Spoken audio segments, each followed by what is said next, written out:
Three, two.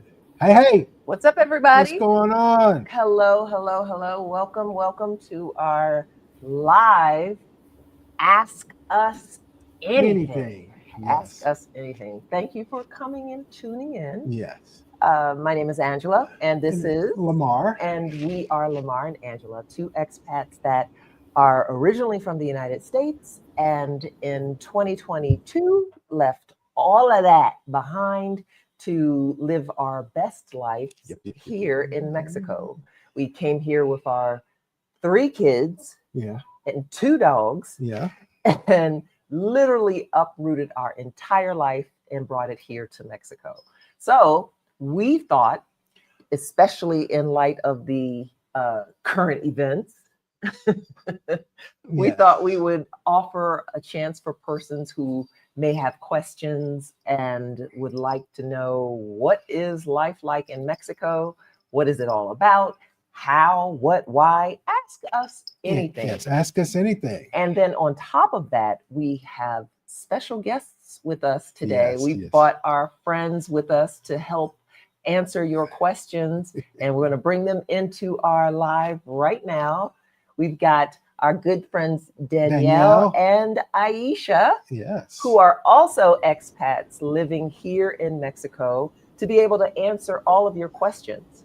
So, again, if this is your first time here on our channel, on the Lamar and Angela channel, Yes. welcome. Take your shoes off, Yeah. get comfortable, get a snack, a beverage, preferably alcoholic, Yeah. and just relax. And if it's your return visit, y'all already know the drill. Y'all already know what's up. This is our fur baby Coco, who obviously wants to spend time in daddy's lap, All the time. and hopefully she'll be quiet while we're here. So, if you have questions, a lot of you sent questions in to us ahead of time and in advance. Thank you. And so we have done our best to try to aggregate all of those questions and compile them. So if you haven't seen the question that was asked or was on your mind or burning on your heart to find out, make sure that you put that in the chat. Chat. Yes, The please. chat is live. It is solely here for you to be able to ask questions, ask anything, ask whatever. Well, now I don't know about Not anything. anything. I don't know. Maybe. How do you ladies feel about them asking Anything. anything? Anybody can ask anything they want. That doesn't mean they're going to get an answer. Exactly. You can ask Yeah. Exactly, exactly. So. So one of the things that I wanted to do, and I put together, I wanted to make sure I compiled a lot of information as much as I could possibly foretell that persons might have an interest in. And when you're talking about Mexico, there's so much propaganda that you hear. There's so many misperceptions. So a lot of things that are about this huge country Yes, it's quite large. that we wanted to Yes. kind of dispel and Mhm. offer a different side, perhaps, and then also talk a little bit about the legal process. Now, I have to. Rashida always gives me that. I have to put on my Rashida Dow hat and say, we are not lawyers. We are not immigration experts or immigration officials. So the information we are giving is the information that we know of. However, make sure you contact your legal attorney, your IR, your accountant, whomever, Right. who actually has some gravitas in that area. We want to make sure that you know that the information that we're giving is what we know from our experience. Yeah. Yes. Okay. Now, one of the things I wanted to show when we're talking about Mexico is the fact that Mexico is a humongous country. Just like when you see the map of the world and you see Africa and you put Africa, usually the continent of Africa near the United States, if the map is accurate, you can fit like three United States States. in Africa. The whole United States can fit three of those within the continent of Africa. So it is a huge, huge country Stop it. Mexico is a very large country. So I wanted to show this little map that we have put together to just give you guys an idea of how large a country this is, and also to kind of give you the realization that Mexico, just like the United States, is made up of states. So I'll kind of go in and give you a little sneak peek a little later on about what popular areas or what popular cities are located in Mexico that you may have heard of, that you may have want to travel to, or you may be even thinking about relocating there. But as you can see, it's huge. Yes. Huge. So when they're talking about building a wall on the border, you're talking about building a wall not only in the state of Baja California, but you're talking about also Sonora and Chihuahua, and as in Chihuahua, as in puppies need to be quiet. Yes, please. Coahuila and Nuevo Leon and Tamacuyo. Come on, hush, hush, hush. Sorry, guys. Anyway, huge country. Mexico is a huge country. And so we wanted to just kind of bring that to you as we're going along, talking and things like that. We got some, let's take a look at our chat to make sure. Welcome. Oh, we've got Tracy. Hello, Tracy. Buenas noches as well. And Gina. Hi. Hello. Gina's working on her MDiv. Whoop, whoop, whoop, whoop. Oh my gosh, they would really start to. Buenas tardes a todos as well. Thank you. Glad to have you guys. Glad to have you guys here this evening. So, before we get started, Danielle, Aisha, would you care to introduce yourselves? Tell our friends a little bit about yourselves. Sure, I'll go. I'm Danielle. I've lived in Querétaro, Mexico, for a little over about 2.5 years now. My husband and I relocated here from Austin, Texas. We are native Houstonians, and we made the move. Like, we live here full time. We made that move, and we are. Let's see. What else might help? Mid-40s, and we are temporary residents. Buena. Yes. My name is Aisha, and I'm from Los Angeles originally, and I've been here about 1.5 years, almost 1.5 years now in Querétaro. I relocated with my mother, who's 85. Wow. And her mother is a badass. Let me just say that. She's very cool. She's a good, cool mama. Yeah. She's one of them cool moms. Yeah. Very cool. Very cool. Yes. We love her. Yeah. Hola, Meredith. Hola, welcome. Hola. And hola to Jace as well. Hola. Oh, yeah, he just joined our Querétaro group. Yes, he did. Actually, he's here, isn't he? Yeah, Not yet. Not yet? Okay. Coming. You got questions, we got answers. Okay, so speaking of questions, let's see. Where shall we begin, guys? We'll ask if you can put your questions again in the chat, and preferably with the Q in front of it so that we'll know that's a question and not that's the question and not just a comment or Yeah. what have you. That we'll be able to get to it. But again, a bunch of people have sent us questions ahead of time, so we have some on deck that might already be your thought process in mind or what have you. Oh, Gina, that's so sweet. Look, Aisha. She's trying oh, cute. I wish my mom would have been able to come, although your mother-in-law would not have been an easy beaver to come. She wasn't happy in Costa Rica. No, not Costa Rica. It was Punta Cana. Mm-hmm. No, she didn't know. Good evening, Luz. Good evening. Buenas noches as well. So, okay. So let's get started with some of our first questions. Let's see. How about we start with this basic question? Do I have to know Spanish in order to live there? Yes. Yes. See. You're in Even Querétaro, which is in the middle of that big map that Angela showed. Like it's in the middle. So we don't get if That's you're true. yeah, so on the coast, some of the more popular tourist places on the coast, you probably can get away with a lot less Spanish. But here you should be practicing your Duolingo and being ready. Yeah, that's true. That's you true. yes, Take a yes, look at the yes. map again. Can you Mhm. find Querétaro?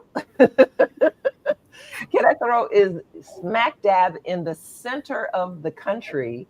If you look, you can see Querétaro near Guanajuato and Hidalgo. And if you look very, very closely, you'll be able to see Mexico State.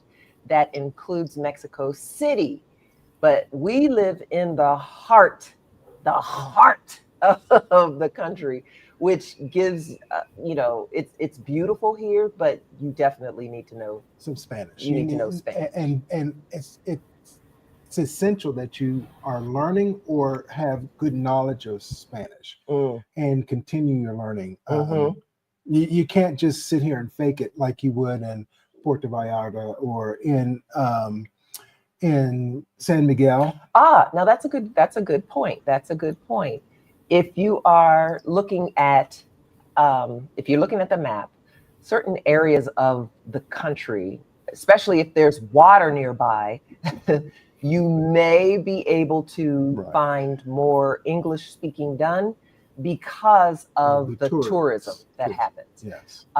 Some popular areas that we're going to talk about in a few minutes definitely have a lot of tourism, and typically when you have a lot of tourism, English may be spoken there a little more often. Yes. But in the heart of the country, you need to know some Spanish. Yes, it's just like going to the United States. You'll be able to, if you speak Spanish and don't speak English, can you go to the United States and get by not speaking any English?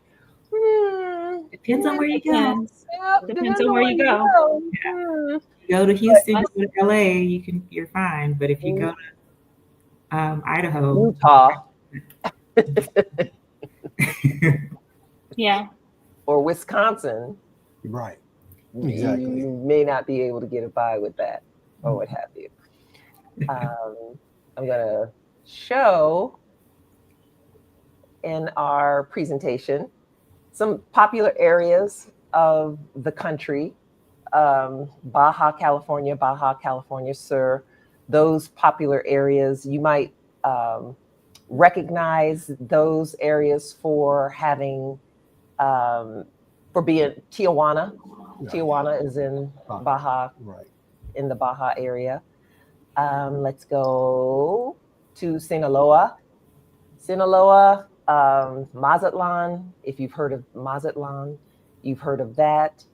Another location, or one of the reasons why you always in the news hear of Sinaloa is you kind of hear about the Sinaloa cartel. yeah, or what have you. But again, Sinaloa is right near the, not far from the border. So that's where you would get that as well. So then you've got Sonora, California, or Sonora, which is right on the border. That's an area where you see a lot of desert in that area in Sonora.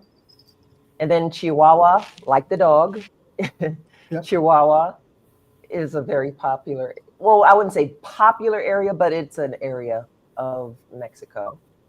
Nayarit. Nayarit. It's near the water. On the west coast. Yep. Nayarit is where Puerto Vallarta is.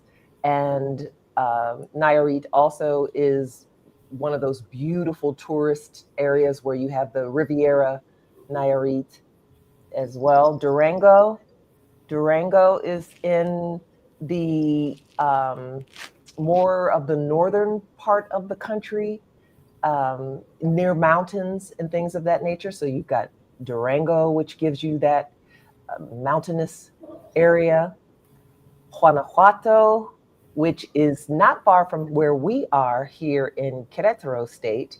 Guanajuato State is popular for San Miguel de Allende and León. The city of Guanajuato is also there too. Puebla.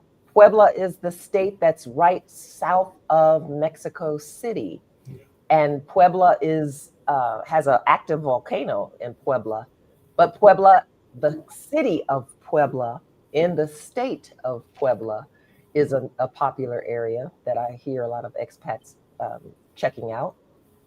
Guerrero.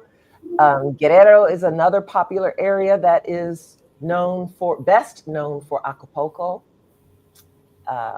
So that's also a nice area. Let me make this larger for y'all to see, because these are cute. Nuevo Leon. Nuevo Leon is more at the northern part of Mexico, kind of near the border of Texas. If you hear of Nuevo Leon, you're more than likely talking about a city called Monterrey, which is what this is a picture of, Monterrey, Mexico. And then Jalisco. Jalisco is a really beautiful state, not far from what's on the border, or not the border, I'm sorry, on the coast, on the West Coast. And Jalisco is known for areas like cities Guadalajara, Lake Chapala, and also tequila. Where the drink comes from. Tequila. And then also Mexico State. Now, Mexico State is not the actual state where the Ciudad de Mexico or Mexico City is located. Mexico City is the capital, and CDMX, Ciudad de Mexico, as it's also known, is the largest, one of the largest cities in the entire country. We've got Oaxaca. It's a foodie place. Yes, Oaxaca is on the southern end of the country, on the border. Oh, no, I keep saying border. On the coast, the southern coast, very tropical near that area. But Oaxaca is, like Lamar mentioned, famous for being a space for foodies to go to. So it's very well known for its food. Got a great food reputation. Can't wait to visit. And then, of course, our beloved Querétaro. It's not Querétaro. It's pronounced like with a K, Querétaro. And this is, again, in the center part of the country. Little known fact, nice history fact about Querétaro. Querétaro is one of the places in the country where the Revolution started, where Mexico gained her independence. And so there's a lot of history here in Querétaro. Then also Quintana Roo. Quintana Roo is on the in the Yucatan Peninsula, near the Yucatan Peninsula in the Gulf of Mexico, on that side of the country. Quintana Roo, the state of Quintana Roo, is most known for Cancun and Tulum. Really beautiful, beautiful, beautiful areas there. But there's also the areas where you might find hurricanes and things of that nature hitting. So you will find those things are different here in Mexico. Next up is, like I mentioned, the Yucatan. This is a picture of Merida. That's one of the popular towns in the Yucatan state, as well as this beach, Progreso Beach. That's another popular area as well. So there we go. Just kind of giving everyone a little tour of Mexico. It's a humongous country with a lot to offer. So when you talk about Mexico, you really have a lot of different things going on. So it really depends on what you're looking for. So, if you're looking for beach, they got beaches. If you're looking for mountains, they got mountains. You can even have places that have snow. Right. So in Mexico. Back to the question, Spanish. Yeah. How this started. Yeah. If you're on the coast in the touristy areas, you can get away with not speaking or knowing very much Spanish. As a matter of fact, a lot of the signage in some of these areas is in English. Now, one of the interior cities, San Miguel, Mhm. which is not a coastal city, but there are a lot of retirees there. So you Yes. see a lot of, English signage, a lot of English-speaking Mexicans who are also service people who work in restaurants. True. Very So, true. Very yeah. true. Okay, great. Let's check our chat. Flutterby is coming from the Pacific Northwest. Hello. Hola. Oh, and then Eileen is going to be scouting in Mazatlan. Very nice. Very nice. Yes. Very nice. Okay. Monterey for and Lake Chapala. Okay. Okay. Cool. Yeah. Cool. And Ajijic is right next to Lake Chapala. It's another Yes. place. That where is. people go. And let's see. Macali is mentioning about Oaxaca. Yes. Oaxaca. I'm assuming that's Oaxaca she's talking about, the foodie's I paradise. think Yes. so. That's what I hear. Can't wait to try it out. All right. So let's go back to our questions. Let's take some of the other questions that are normal and typical. Let's see. Here's one. Hold on. What? Oh. This is a question that we get a lot from people who are interested in learning how to come to Mexico. Would like to know about dual citizenship with Mexico and how long that takes. What's the process? First, let's just clear that you don't have to renounce, if you are coming from the United States especially, you don't have to renounce your American citizenship. Let's just put that there. Yeah. Put that where the dogs can get it. You don't have to renounce your U.S. citizenship. One thing that you can do is to gain residency in Mexico. If you are coming to Mexico just want to kind of visit, a typical tourist visa might allow you to stay here up to 180 days. Yes. Which is great. That's plenty of time for you to be able to tour and see all the sites that the country has to offer. However, if you're interested in staying longer, we would recommend that you go through the process to obtain a residency visa. Yes. Now, residency is different from citizenship in a couple ways. One of the major ways that residency is different is that citizens are allowed to vote. If you are a resident, you have pretty much all the rights and privileges there too. But there are really three things that you can do as a citizen of this country. One being you can vote. Two being that you can now own property on the border. So let's go back to the video. Let's go back to our map. Every state or every place that's on the water, I keep saying border, on the shore of Mexico, on like Baja California, yes. Baja Sur, Veracruz, Tabasco, all of those places in the Yucatan and Quintana Roo, everywhere where there's a beach, there's a little bit of a setback in terms of footage, where citizens are only allowed to own property. Now, that doesn't mean you can't buy property. Normally, what would happen for a non-Mexican citizen or a non-Mexican resident, rather, to be able to buy property is that they are allowed to, there's a special way, I don't want to get into the legalities of how non-Mexican citizens can buy property, but there is a way for you to purchase property. You need to have it's a whole process, having a fiduciary type of setup that kind of gives you ownership or rights to have the property for like 100 years or things like that. It's very tricky, and I don't want to speak too much more on that. Del and Danielle can tell us all about it.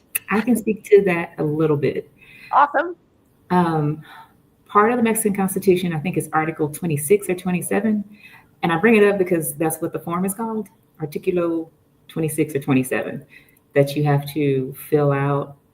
You have to apply for permission to buy land in Mexico if you are not a citizen.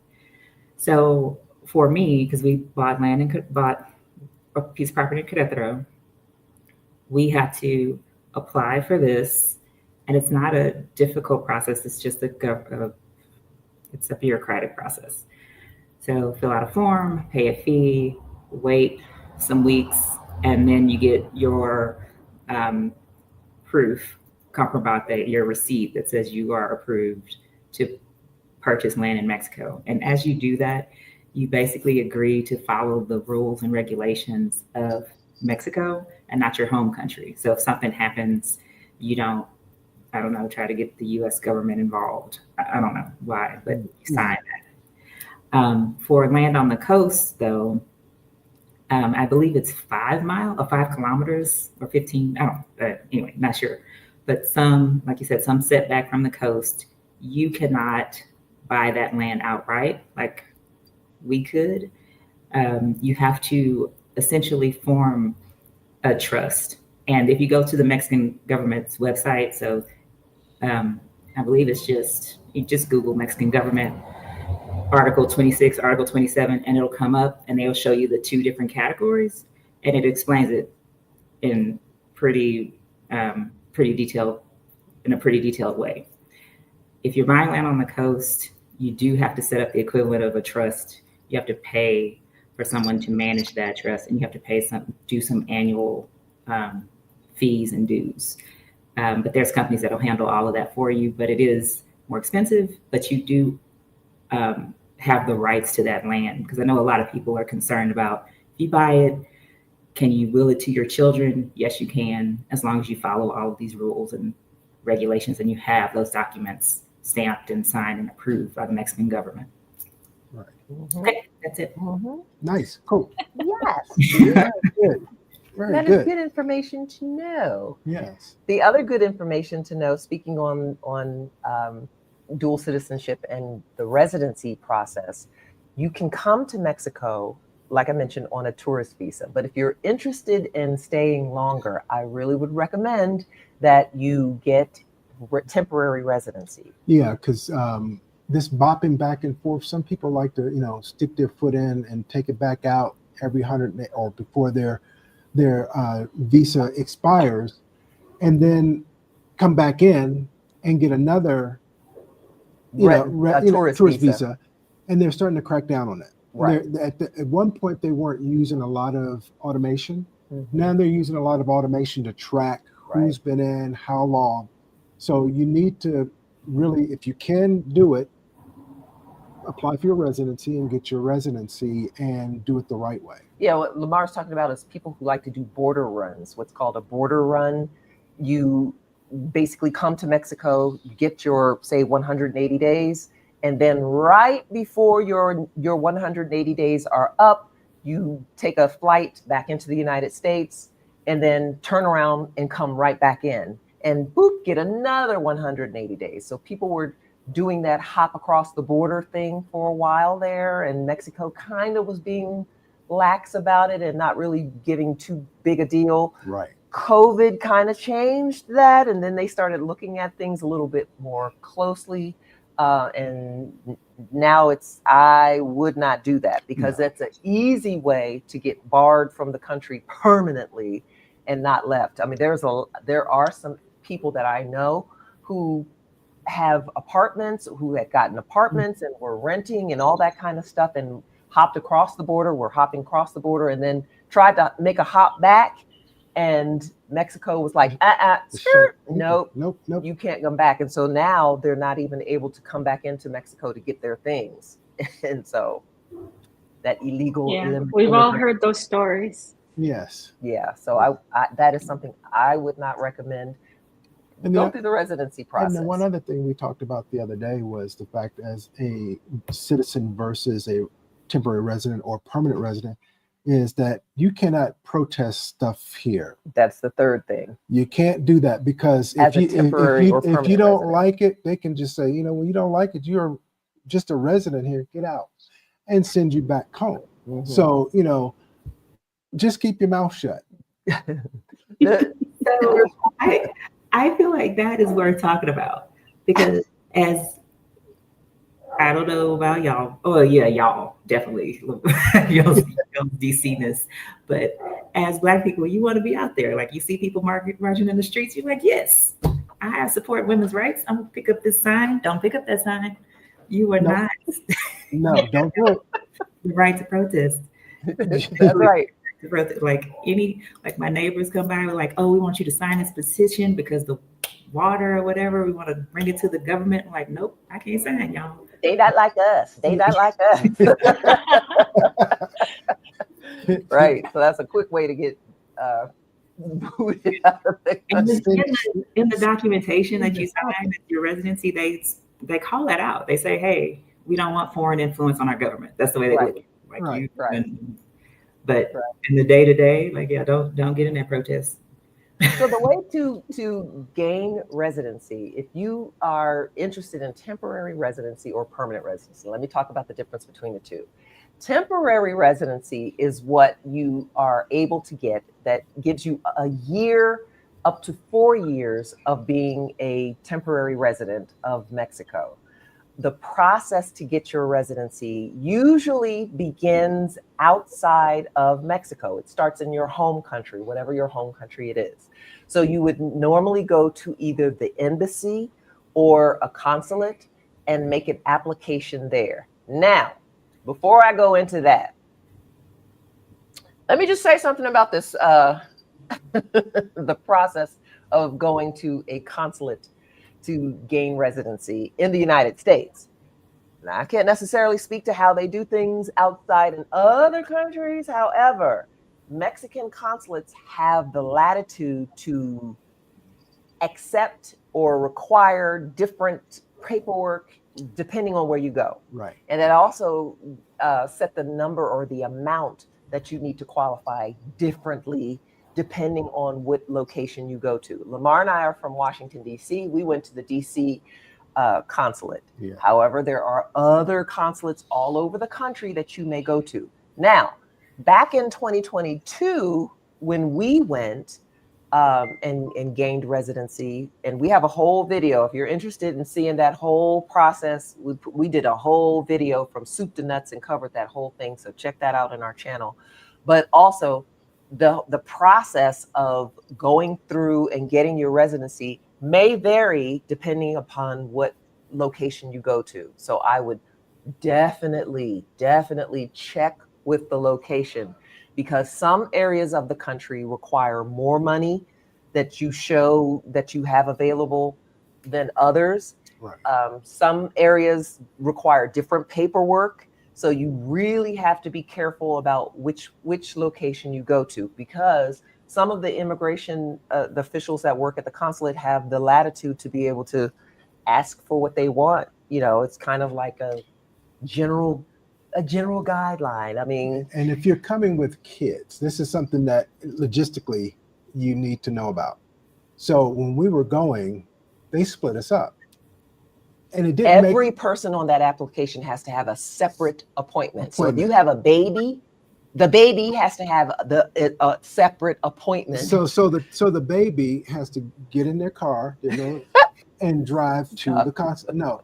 So this is why I'm telling you this, because we had to call back and speak to them and say, listen, so can we put this all together? Instead of us coming on 4 different visits, why don't we just do one visit and take care of all 4 of us? Because it didn't make any sense for us to go down for our daughter, then go down for our son, and then come back for me, and then come back for Angela. It just did not make any sense. Especially if they needed our paperwork paperwork in order to be able to be approved. So we kind of called and said, hey, you know, that's the other thing that I want to mention. And I mentioned it in our video. So again, check out the video on our channel that talks all about and in great detail about what our experience was at the embassy or at the consulate in DC. Getting the appointment, I would say, was the hardest part about the whole process for me. It was the hardest part because if you go onto the consulate's website and you try to make an appointment, at least for DC, it was extreme. They never had any appointments. ever. You go on and it very rarely. You had to stalk. I You had to stalked stalked. their website, like Wait until stalker. in the middle of the night, midnight, when it went 12:01. Yeah, start looking. Literally, I had to call. I wound up calling the consulate, asking, like, yo, what's going on with your website? Y'all never have any appointments. Yeah, that's true. Our appointments get taken fast. But the lady that I spoke to in DC, just happened to take pity on my poor soul and told me the date that they were going to release new appointments. So literally, like Lamar mentioned, I was stalking that website for the minute, the moment, the hour that it came open. And as soon as it came open, all of those appointments, I went in, made an appointment for our son, then came back out, went in, made an appointment for our daughter, then finished that.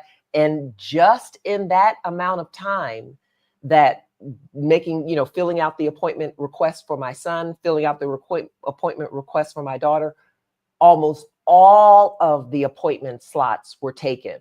I had to just kind of quickly grab something for me and Lamar. And that's why we eventually called and said, can y'all put us together maybe? So, if not, okay, but that type of thing. So yeah, if you're having difficulty getting an appointment so that you can submit your paperwork, definitely call the consulate or send them an email. How was it for you ladies? For Aisha, for Danielle? I mean, what was the process like for you?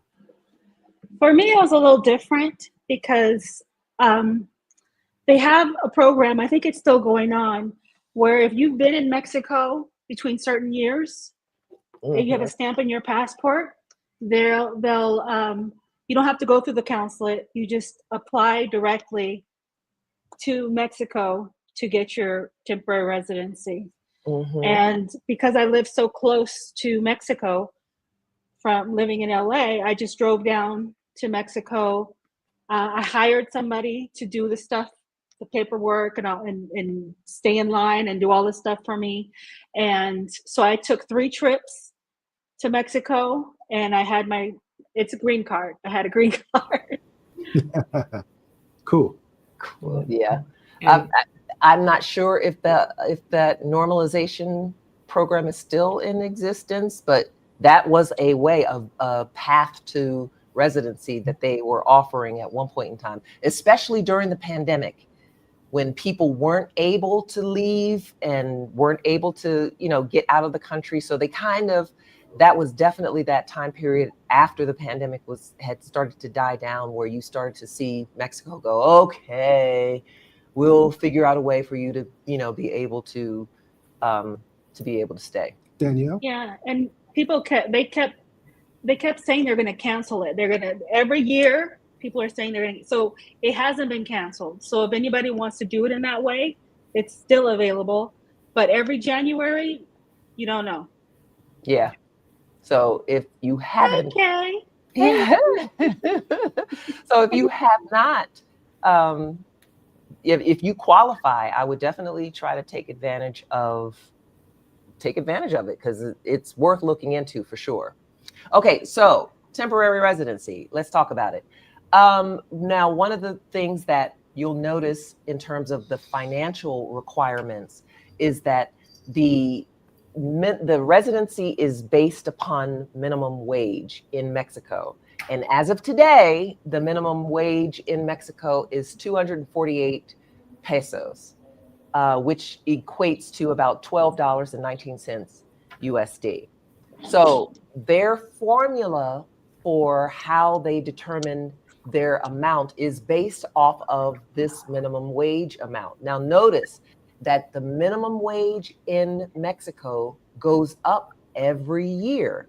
So at the beginning of January, you'll see that the minimum wage increases in Mexico, which is a wonderful thing for, hello, United States, listen. However, how that affects you, perhaps as someone being interested in coming to Mexico, is yesterday's price is not tomorrow's price.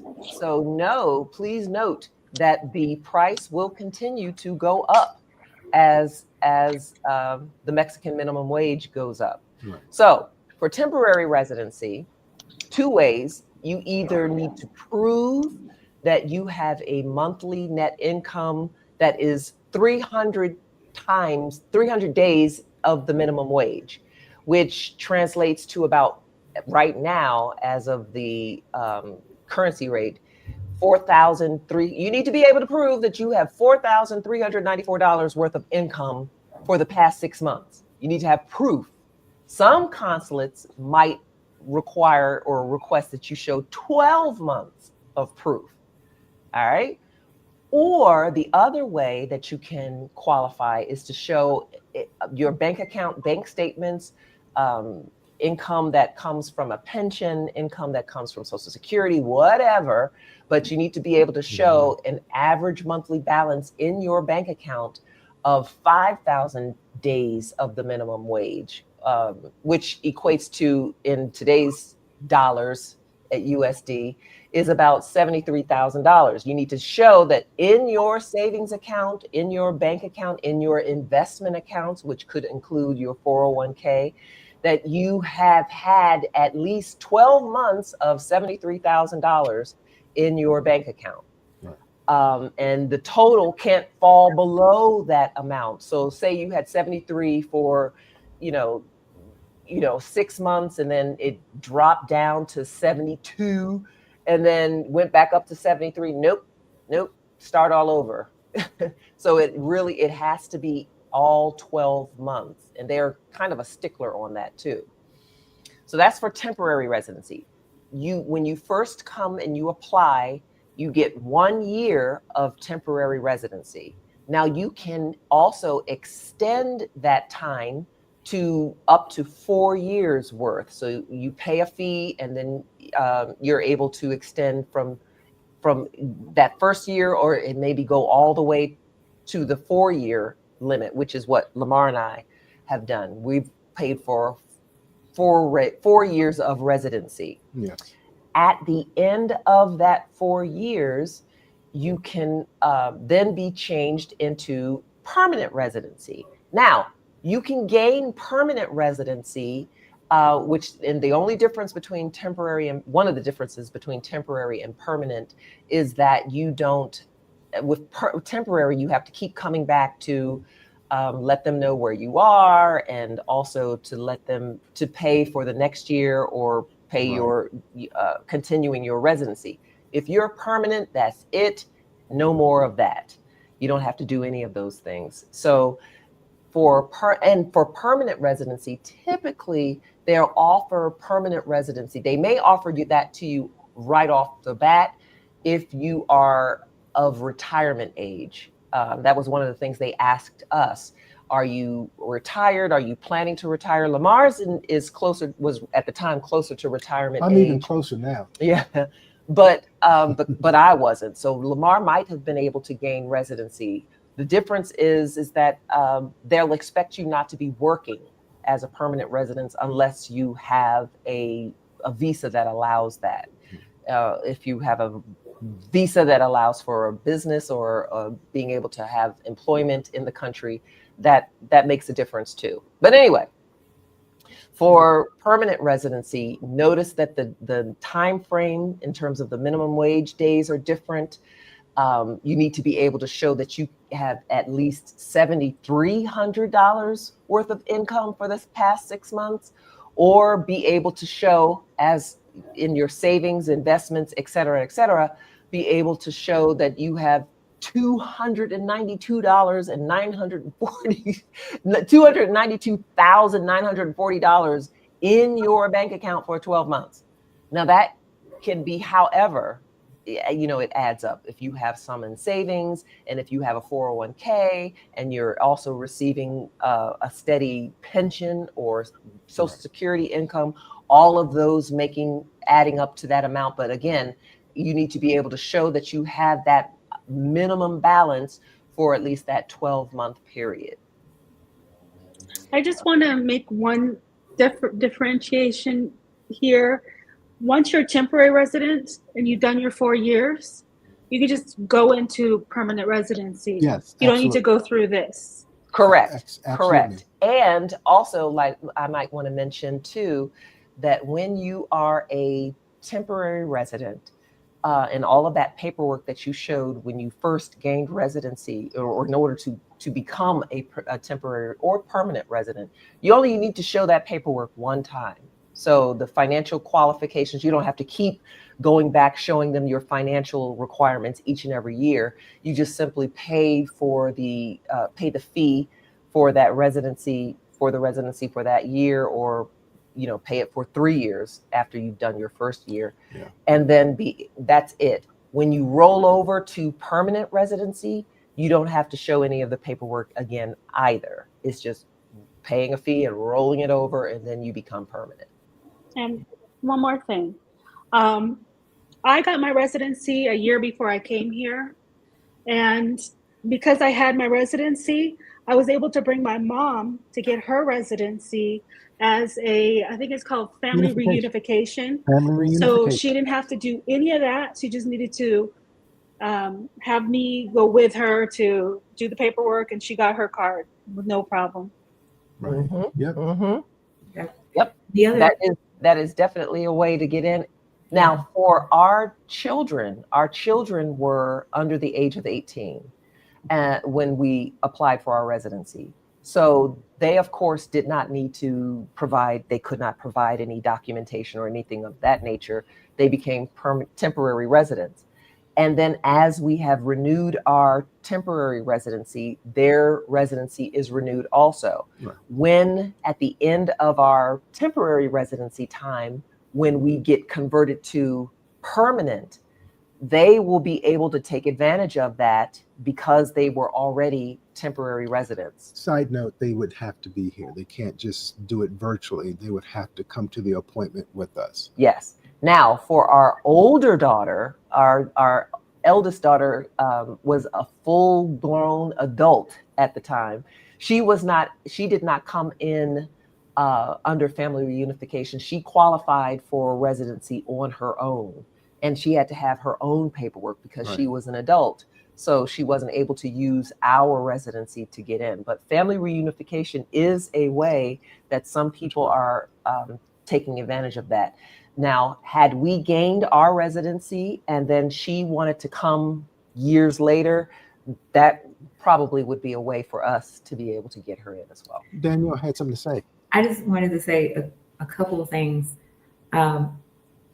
Before you go to start, like you can look online and see these qualifications, these requirements, but before you go, email the consulate and make sure that they are in agreement with what you think the requirements are, because each consulate, like Angela mentioned earlier, each consulate has leeway, but they also sometimes have different requirements. Like some of the documents you might need to show up with might need to be apostilled for this consulate, and they might not need to be apostilled for that consulate. Like for us, we did not need to get our marriage certificate, marriage license, whatever, that our marriage license apostilled, but I've heard other people definitely had to. So definitely check with, and also your bank statements. Yeah. Sometimes they want your bank statements to be original, printed on, like from the bank. And we're in Austin. Our bank, our consulate did not require that because they are more familiar with technology, and people don't get bank statements in the mail anymore. No. Heard that was a problem for other consulates where they had to request these bank statements and have to pay, get their bank to figure out how to print them out and mail them to them and stamp them. So please, please, please email your consulate, your specific one that you're going to, and make sure that those requirements are all in line. Right. Because we had kind of a similar situation. We didn't have to have any of our documents apostilled. However, and it was just a good thing that I brought the information with me, because they did on the website in Washington, D.C., it doesn't mention anything about bringing your marriage license. It doesn't mention anything about bringing any adoption paperwork. It doesn't mention anything about any of those things. I brought it all. Yes, bring everything. I wasn't playing. Bring everything. Oh, yeah. And even if you don't need it, it doesn't hurt. But at least if they ask for it, you can pull it out and say, "Yes, I have that." That way you don't have to have another appointment or then try to make another appointment to go back. And that's just such a pain in the tail. Oh, and sorry, one more thing. Like in Austin, the consulate at the time in Austin, who knows what's today, Right. you had to be 65 to qualify for permanent residency. Mm. Mm. And Colorado was the same way, but other places, no. No, right. Yeah, they were giving out temporary or permanent residencies just based upon if you just decided that you're not going to work and I'm retired, I'm done. Yeah. Then they could have given you a temporary or permanent residency. I like to joke that this is like the residency process is like training you for Mexico, because even though there are rules written down, sometimes I think. Yes. Sorry, you're about to say something too. Yeah, Aisha. No, it's okay. Go ahead. Okay. All right. So let's see. We've got one other question here. Pam. She's answering the question for Pamela. Congratulations. Just completed part 1 of the temporary residency process here in the U.S. Headed to Mexico soon to complete the Canje.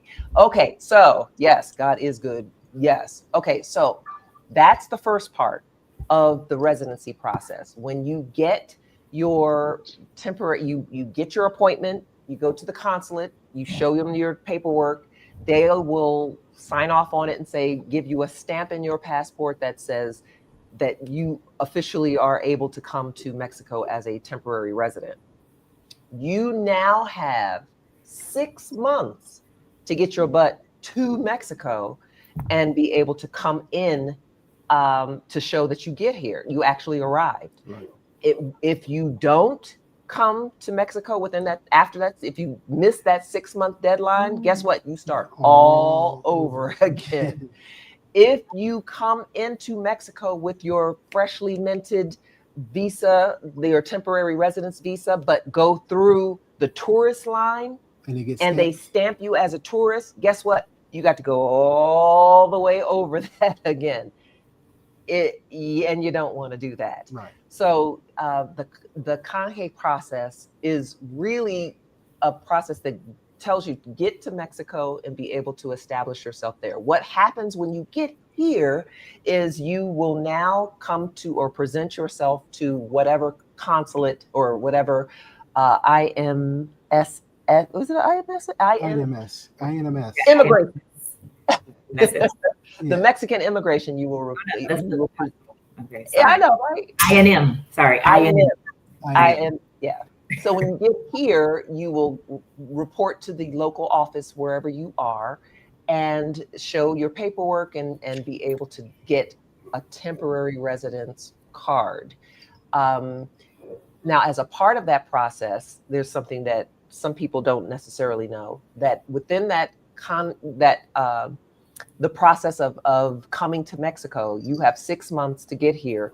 You also are able to import or ship your belongings into Mexico duty free. Right. Whatever amount, there's no limit on it that we know of. Right.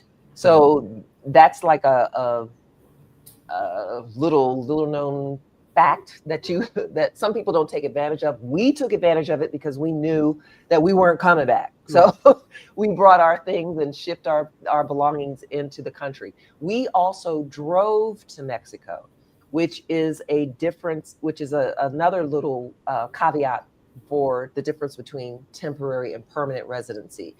As a temporary resident, you are allowed to have foreign plated cars or drive a foreign plated car within Mexico.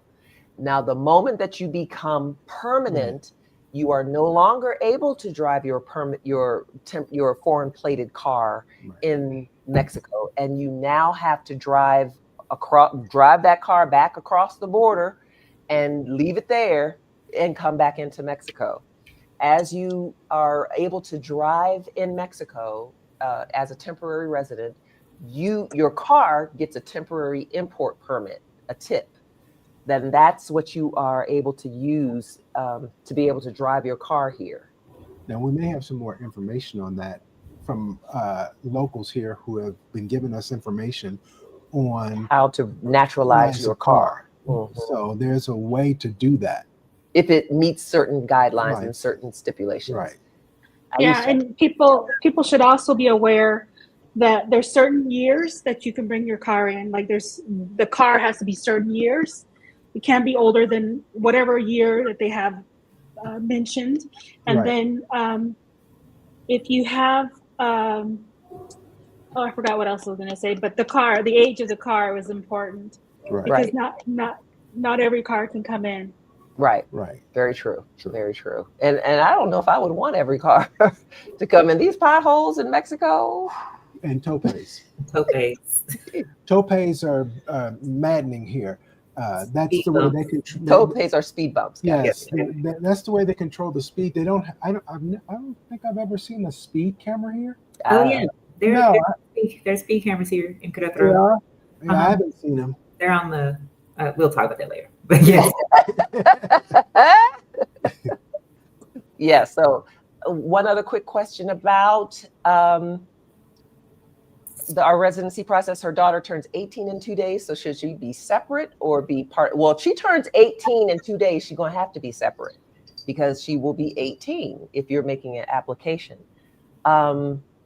So that means that she would have to qualify and meet all those financial requirements on her own as 18. And you know that. I mean, unless y'all balling out of control, she probably doesn't. So I would probably look into family reunification or make a plan for that because, yeah.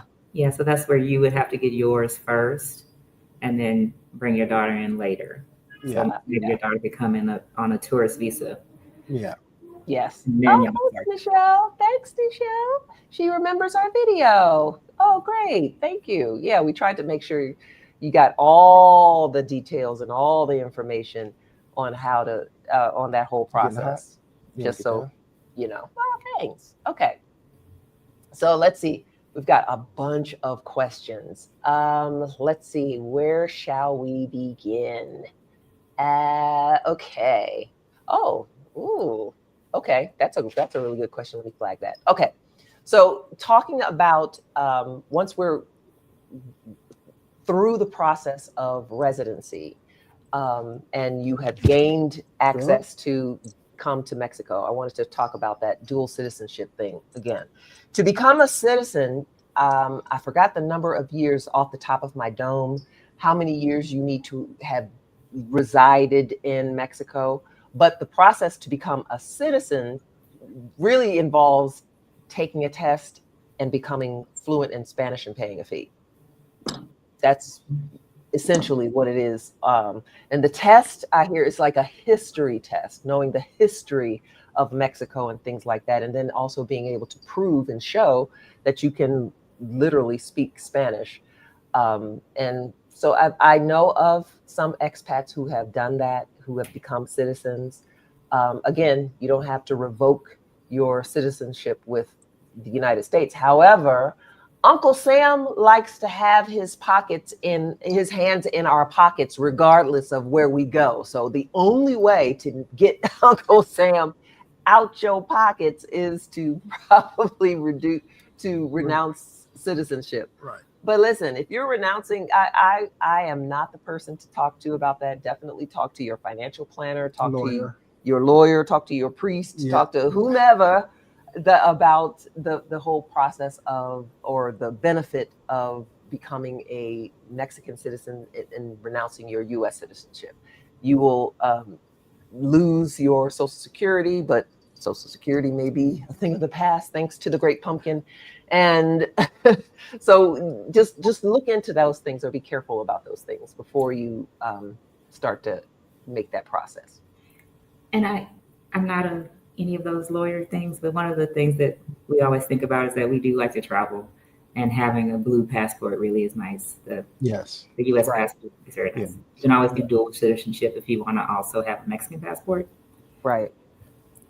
Yeah. Now I will also say that having residency is kind of a better thing. Permanent residency is kind of a better thing than having citizenship, in a sense, because you can leave the country and be out of the country for a couple years if you like, as residents of Mexico, permanent and or temporary.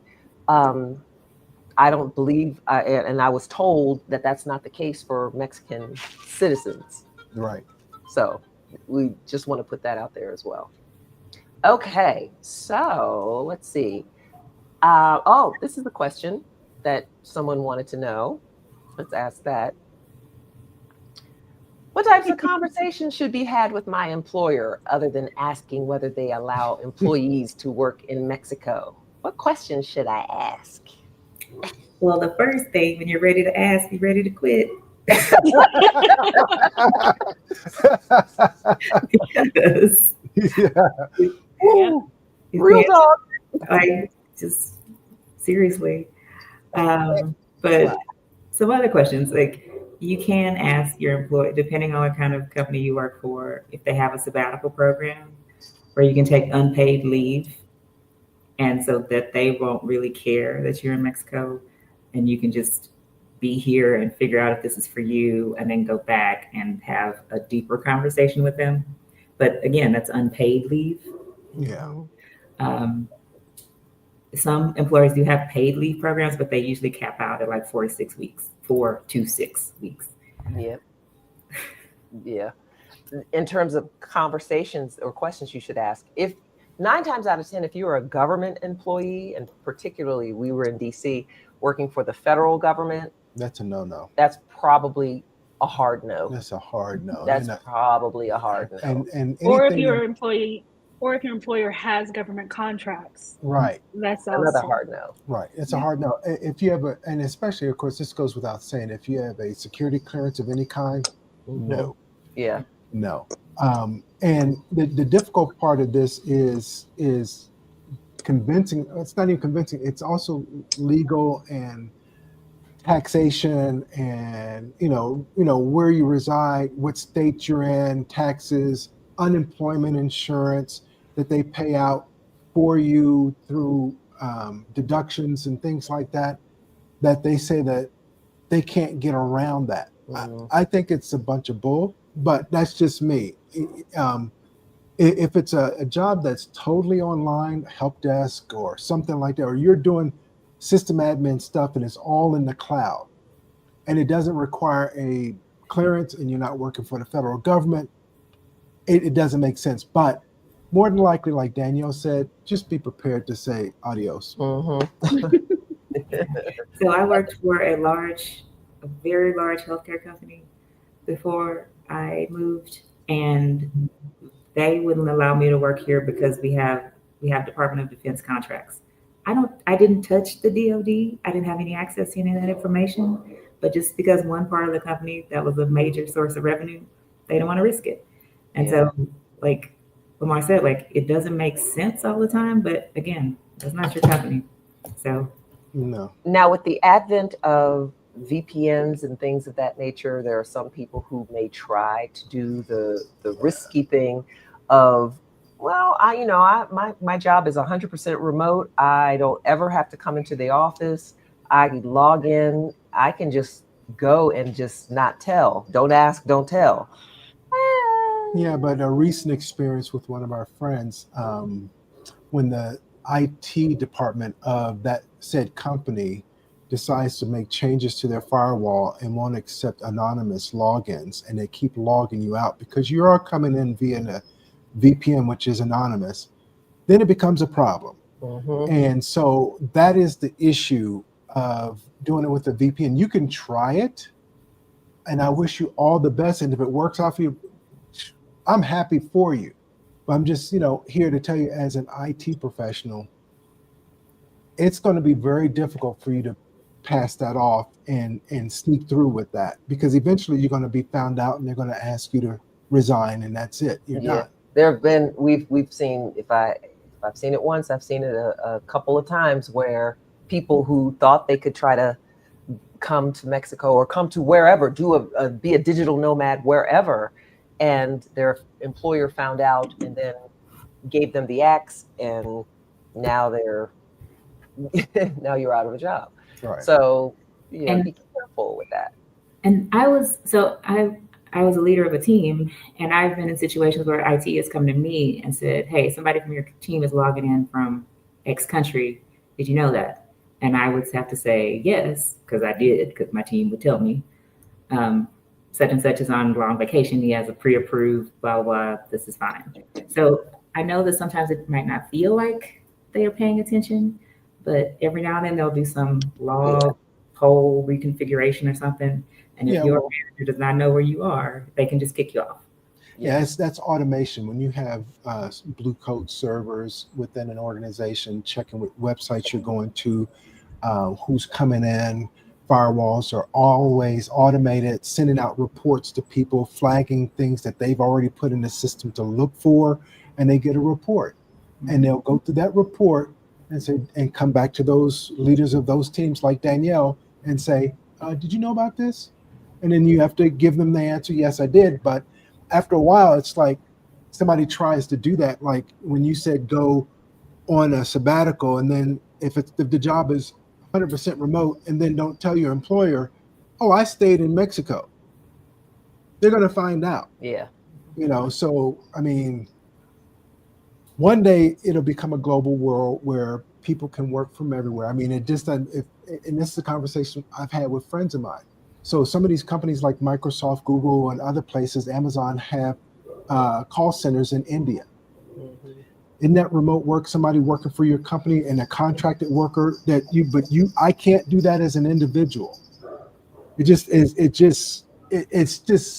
doesn't smell right. Yeah. I want us to we can have a tech nonsense podcast and talk about that all day long, because they want me to go just to be on like this on a video call. Yeah, for sure. Right. Sure. Right. For sure. Yeah. Michelle was saying a whole lot of folks been fired behind VPN logins. That's true. Yes. Very true. Yes. Hey. I just want to shout out to Keela Mitchell. I don't know if you see that comment flagged. She says she's a single woman in her 50s coming to Querétaro alone. Say hi to us. Join the Facebook group. Black Querétaro.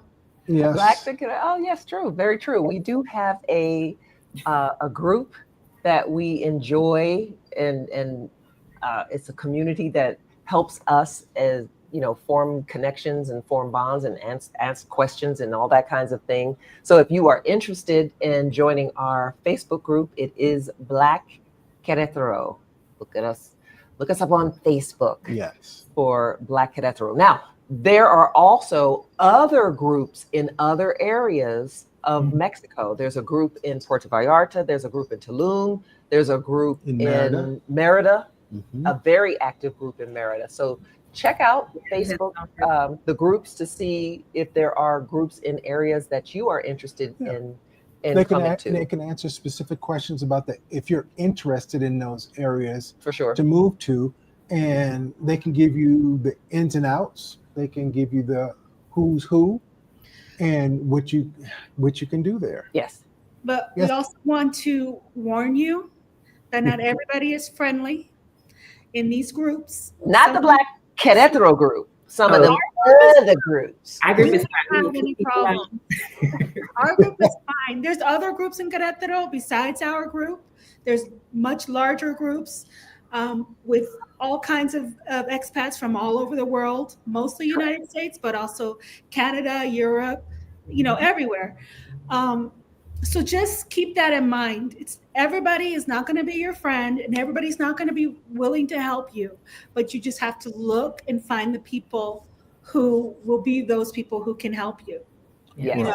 You can use those groups to your advantage. Aisha, that was very diplomatic. I like that, because I'm a baby boomer, and I would have trouble doing that, what you just did, to say it nice like that, because some of the comments I've seen in some of these groups have been not very friendly or nice at all.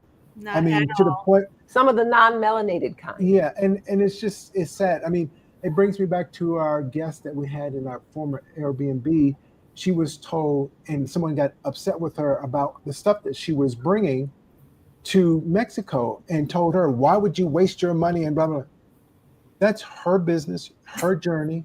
She can do whatever if she wants to bring her entire household of furniture, that's her business. Yeah. Very true. People need to mind your business and be respectful. Yeah. Very true. Respectful of what people do. And if they have a question about how I get it there, and if you have the answer, like we do, like shipping companies and things like that, the Menaje de Casa, or anything like that, we'll help you with that. If that's what you want to bring, as my wife would always say, I like it. If you like it, I love it. That's true. Okay, so we've got a ton of questions, and we got to get through some of these. Let's hit this one. Lamar and I can't speak to this, but yeah, I can't speak to it either, and I'm the only one that's single on here.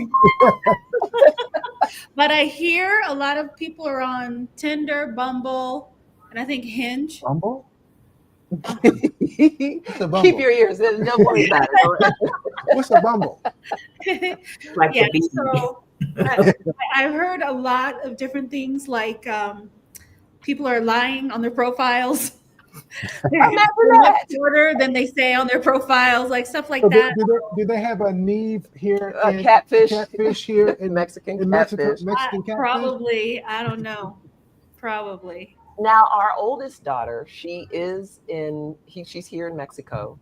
She's 29, and she is single, never been married, doesn't have any kids, all that kind of thing. And she lives in Mexico City and stays booed up. So there is a possibility. Now, I will also say that both Lamar and I and our daughter, our kids are all tall. So she is a tall woman, and coming from, I don't know what they see, the attraction that is to tall women, because Mexican men are in fun size. They're fun size. So if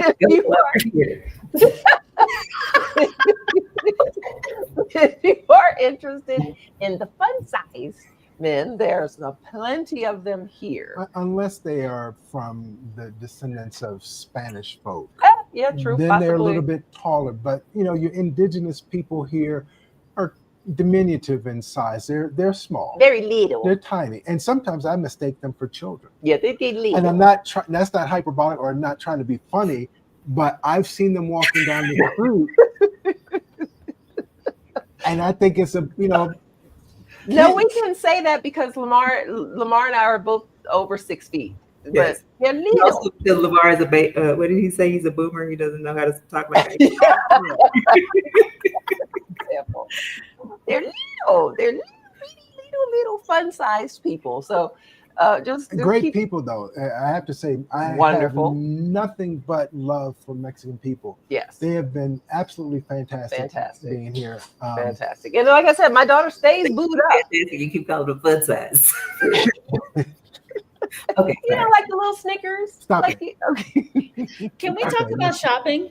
Yes. Indeed. So if you're tall, if you have big feet, if you wear a large size, bring your clothes. Bring your own stuff. Yes, we did. Bring your clothes, bring your shoes, the underwear that you need. I wear a size 13 shoe, so you're not gonna find it here. Like I said, they're little, fun size. If you have fun size feet, that's fine. But if you have long legs and you're tall or you're plus size, you probably are not going to have that great of a shopping experience. And if you're all of the above, then you really won't have any kind of shopping experience. So to that, there was another question that I just saw about shopping that was about packages. Oh. Is it easy to get packages delivered? Does Amazon Prime work? Yes. Yes, but there's also Amazon Mexico. So yes. Yep, it sure is. And Mercado Libre. Transportation fees. Yeah. So Amazon.com.mx is the Mexican Amazon site. Now you can go on regular Amazon.com especially if you're from the United States, and sometimes they will ship to Mexico. Sometimes, I think they do. They do. Yeah. Yeah.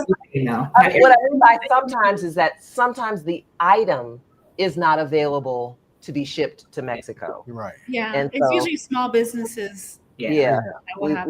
we've run into that a bit, but usually haven't had a problem with Now, on Amazon Prime. to expand on the shipping thing, do not, and this comes from my experience, do not have anything shipped via UPS to Mexico Correo, Oh, learn your lesson, huh? because Mexican mail is Whack.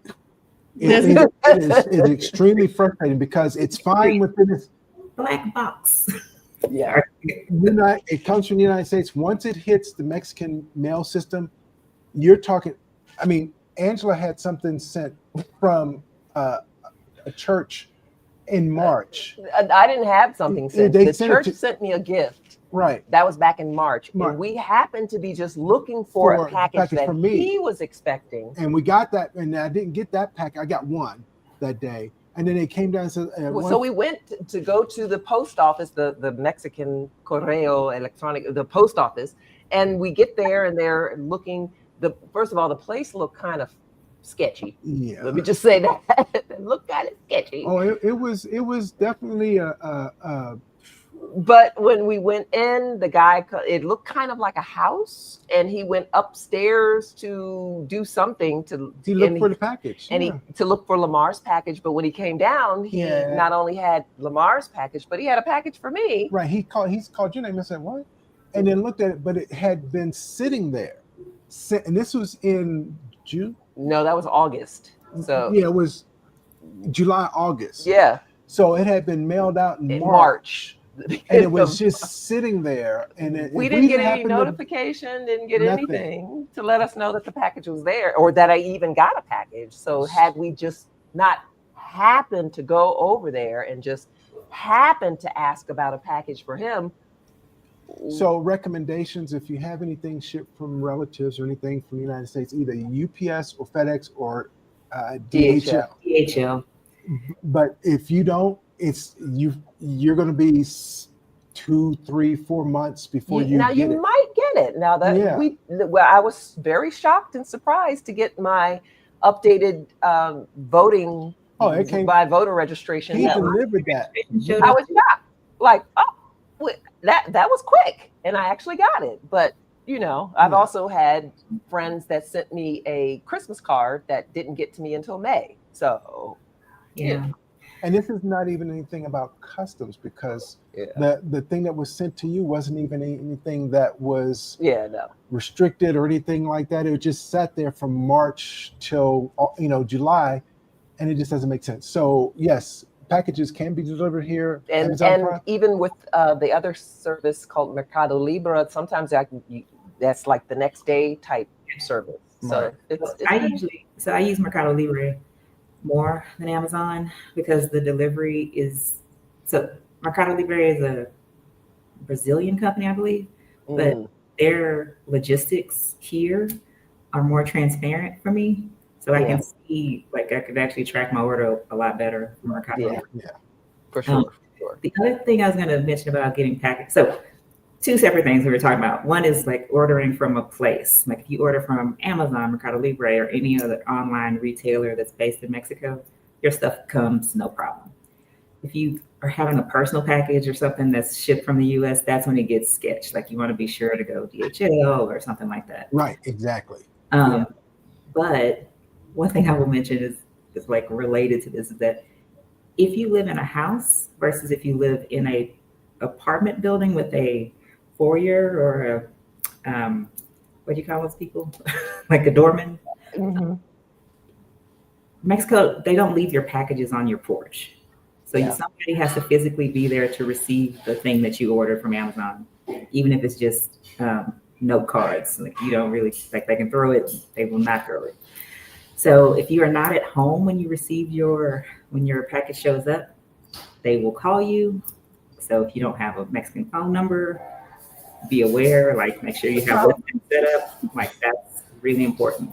Yeah. You live in an apartment thing is not such a big deal because they'll just accept your package for you. But, right. Yeah, because at the first house we had the guards. Guards would receive stuff for us, and they would send us a message that we had a package, and we would go down and get it. Yeah. Now, I, on the other hand, live in an apartment, but we don't have somebody at the front door. So I found a mailing place like a block away, and I give that address. It gets shipped to them. They accept it, and I will pick it up whenever I'm ready. Nice. Yeah, that's a good way to do it too. Nice. That's a good way to do it. And co-working places have the same kind of thing where you can have things shipped there and they'll accept it. You know, it just depends on what your situation is. Sure. Yeah. That's a great idea. That's cool. Can I use my debit cards in Mexico? Maybe. Depending on your bank. Would you want to use your debit cards in Mexico? Maybe, depending on your bank. Because some banks charge a transaction fee, a foreign transaction fee per transaction, and it may even be a percentage of the transaction. So you really got to check your bank to see what they are. Now, as a general kind of rule, yeah, but it really depends, because there are sometimes I've been able to use my debit card at some places and not a problem. They'll take it every time. Not a problem. But go to Carl's Jr. Carl's Jr. does not. It doesn't take an American debit card. So you either have to have a Mexican bank account with the debit card or pay cash. Yeah, right. Because they don't accept it at all. So go like figure with that. Mercado Libre does not accept American credit card or U.S. credit cards either, and I was very confused for a long time until I figured that out. But they let you pay at OXXO. I mean, they let you pay at the corner store for your thing. Right. You don't have to have a card. Yeah, one of the corner stores, like a 7-Eleven, like we had back in the States, is OXXO, and there are OXXOs all over the country, and you can do a lot of things at an OXXO. You can pay bills at an OXXO. You can order stuff at an OXXO. It's interesting the way OXXOs are set up here in Mexico. Here's another question. Another thing, there's one more thing I want to say about credit cards. When you're at a restaurant, like when you're in the restaurant in the States, you give them your credit card and they walk off somewhere, they charge it and come back. You don't give anybody your credit card in Mexico. Your table with a little terminal, they'll do your charges, you sign, whatever, and then it's over. But you never give your credit card to anybody and let them walk away. Yeah. So on the shopping thing, before we answer this question, if you think that Mexico is behind the times in technology with regard to shopping, they are not. They have modern grocery stores here. They have a huge mall here in Querétaro. And even in parts of other countries. Yeah. It's just, so it's not a whole bunch of dirt roads and donkeys and carts running up that street. Anybody that's told you this, they haven't been here. And as my wife would say, if you don't have a passport and you're trying to tell me about Mexico, shh, be quiet. You are not speaking from experience. We don't take advice from unpassported people. Non-passported people. I mean, we're not listening. I mean, the grocery store up the street from us, the La Comer, is a modern, beautiful grocery store, just like City Market, just like Fresco. All these grocery stores, Chedraui, they're all fantastic. So don't worry about, and as far as items and stuff, you can get everything here pretty much that you get in the States. Pretty much. Grits. Collard greens. Collard greens. Danielle, what did you say? I buy grits. I buy Bob's Red Mill organic grits from HEB. Oh, you got an HEB? Oh, they're at HEB? Let me find out. Do they have collard greens at HEB? No. They have black eyed peas. They do have black eyed peas, and they have okra La Comer. What's the weather like here in Querétaro? Well, actually, I feel like we should answer that question, but first say where we're from. True. Right. So we're from the Washington, D.C. area. So where it's humid, 90 in the summertime, humidity, and it'll be like 99 degrees outside. So it's like being in a sauna. For me here, it's comfortable. The temperatures at night, it's good sleeping weather right now because it's cool at night. During the day, if you're in the sun, it's hot. As soon as you jump into the shade, the temperature drops about 10 to 15 degrees. So, the lack of humidity is Now, I will say righteous. that there in Querétaro, we typically have 2 seasons. We don't have winter, summer, fall, spring, all that kind of stuff. We pretty much have eternal spring with 2 kind of seasons. You got your wet season and your dry season. Right. You got the rainy season or dry season. For the last couple of years, I would say dry season has been very dry, and wet season has not been very wet. Very wet. When it rains, now this year we did get more rain this year than we did last year, but it kind of feels like it's already starting to be dry season. Yeah. Rainy season doesn't feel like it's over. And when it rains, it gives a nice soaking rain. No, it's not a soaking rain. I would call it a it's soaking a rain. deluge. It's the streets are flooded.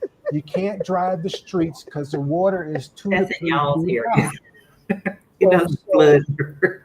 So, there's certain places you cannot drive because the amount of the inches. How fast that works. Well, I think Whew, Lamar and I also we live on the northern side of town, up in the hills of the mountains. So the water runs down these hills. yeah, but So I down think there, that's kind of what our situation is. not here, over there in over in the town near. In Hurica? No, in Hurikia, down on the other side where it's flat. Oh, It's true. It is flooded Yeah, down it there. does get flooded. Now, I've seen some areas of Centro have some flooding too, but typically the weather vacillates between during the day. You might go up to the highest you might go up to is maybe at 80 something, 82 something type degrees. Now, when we were having our heat wave, it went up to like 90. 90. 99. Yeah, 99, yeah, it got and hot. everybody was like, "Oh my god!" But Yeah.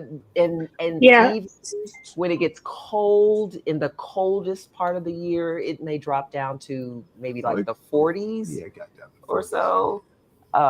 But typically, you might be in the 70s in the day, and then maybe in the 50s in the evening. Aisha? I was just going to say, when I was researching Querétaro, it was supposed to be 75 like all year for the most part. And I was looking forward to that. And I got here, it was hotter than you know where. So When did you get here? everybody in June. She came in the heat wave. Yeah, she came in here. It was a heat wave. Everybody was saying it's never this hot, it's never this hot. And they said that throughout the whole year.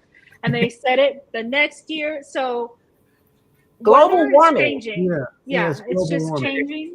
So Now, strangely enough, when we were in Hurica, we experienced 3 hailstorms. Yeah, true.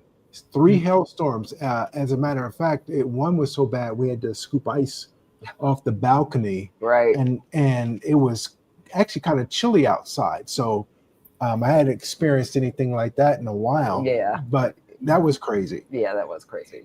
Yeah, I think the weather's changing. I don't know if it's going to change back because, it's global warming. But I will say, like, in our house, like, we're renting a place in town, and it's not on a hill, so we don't get the beautiful breezes that y'all get up in Hurricane or Millennium.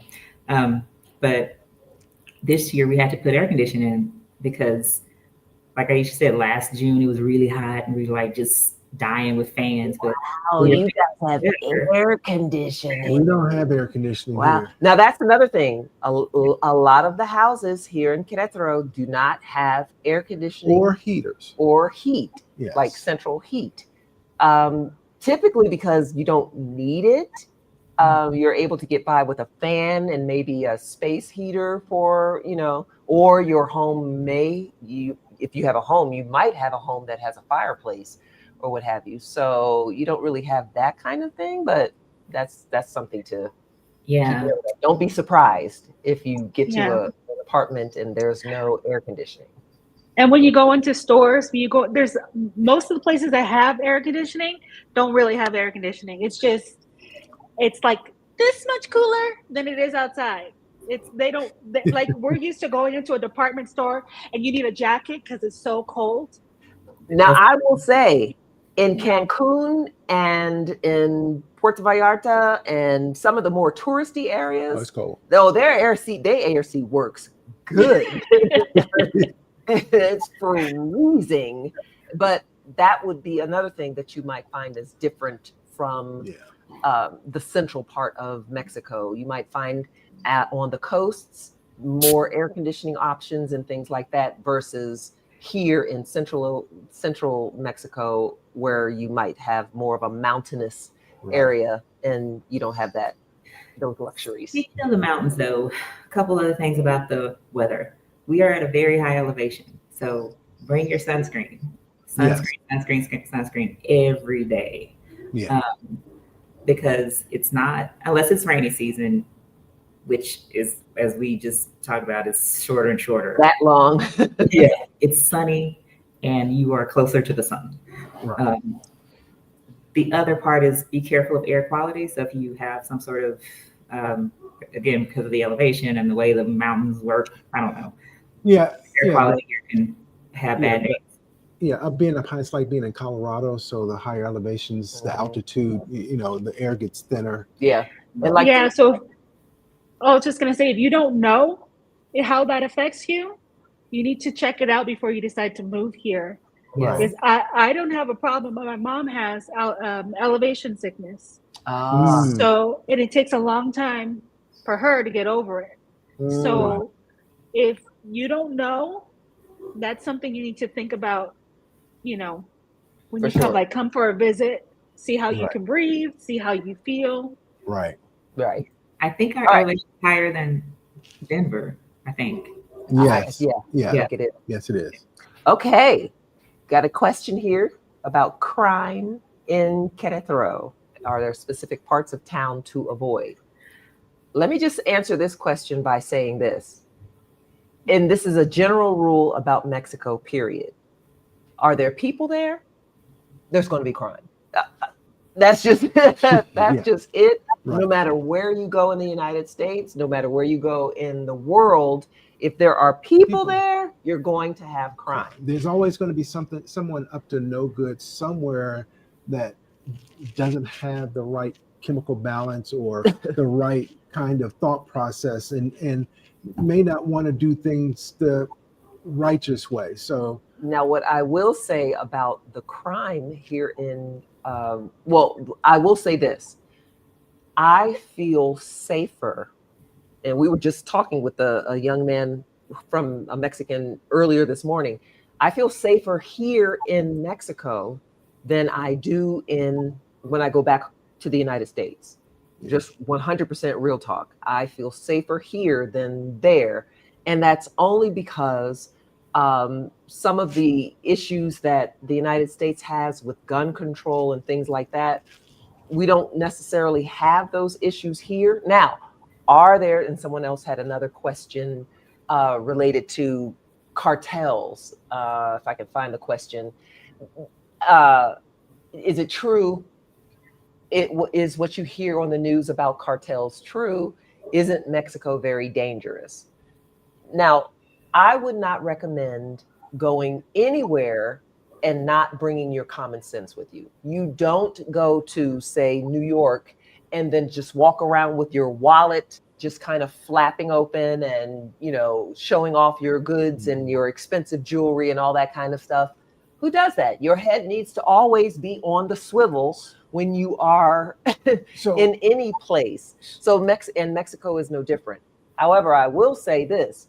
If you are looking for trouble will find you. So substitute cartel for mafia. Substitute cartel for mafia because tomato.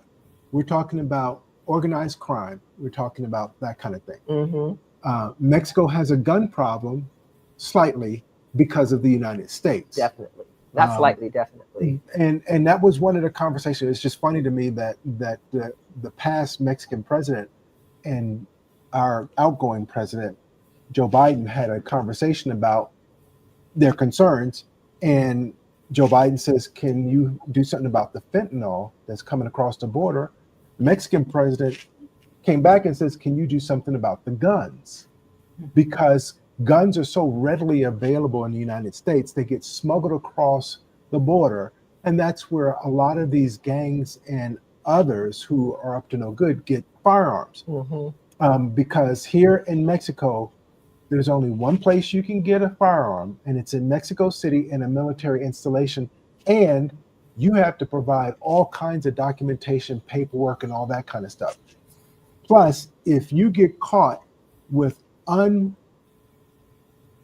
rounds, meaning if you have bullets in your possession and you get caught with said bullets, you can go to jail for that because they don't allow that kind of thing. And I read about this because I'm not a firearm, aficionado or someone who likes firearms, but I was like, can I bring the ones that I did purchase to ward off any kind of,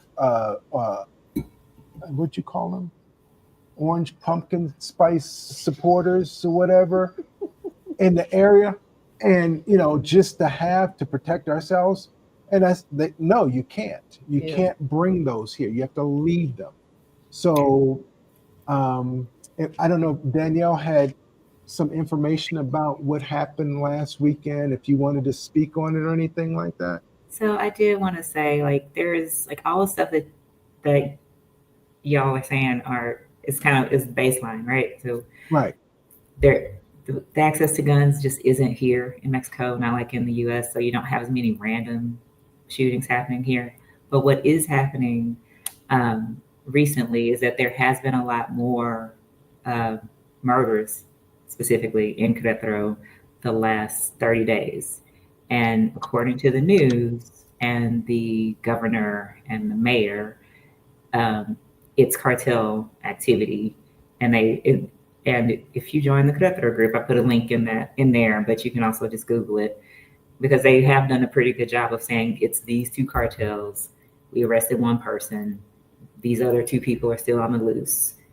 And the hypothesis is there's some kind of struggle for either territory or take over because of the change in government here, because we had an election, if you remember, a few months before the US did. Right. So I don't want to downplay that y'all are probably seeing in the news in the US, because they love to do it, to say, oh, look, this bad thing happened. My gosh, look at the terrible, this thing that happened, right? It does happen in Querétaro. But I have really noticed, because I live in a neighborhood. I'm part of the neighborhood WhatsApp, which is very good for my Spanish. That the police, because we have a chat with the police, have been a lot more active. They've actually been posting or sharing kind of PSAs saying if people are trying to extort you for money, call us. If people are trying to, like, they see them suspicious, call us. So they are trying to be more present.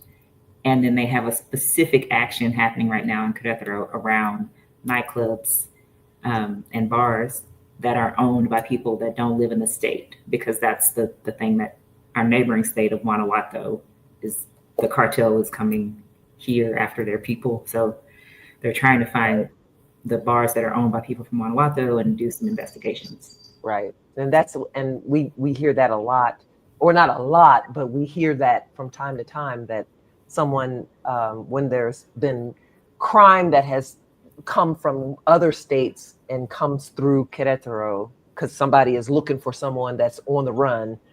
That's, typically that's how. And we have to make this, that Querétaro and other cities are considered safe cities, or safer, from standpoint, and also zones, non-cartel gang zones, where they aren't supposed to be having too much of this activity, because they have families that they probably plant in these cities and keep them away from their business, where they do it further down south in Mexico and things like that. Merida is supposed to be one of those areas as well. Right. But, I want to too. Like there's a lot of foreign investment here. Like if you haven't been here before, you might not just seeing it on a map. It's not the same. But like there's several data centers. There's like 25 data centers here. Yes.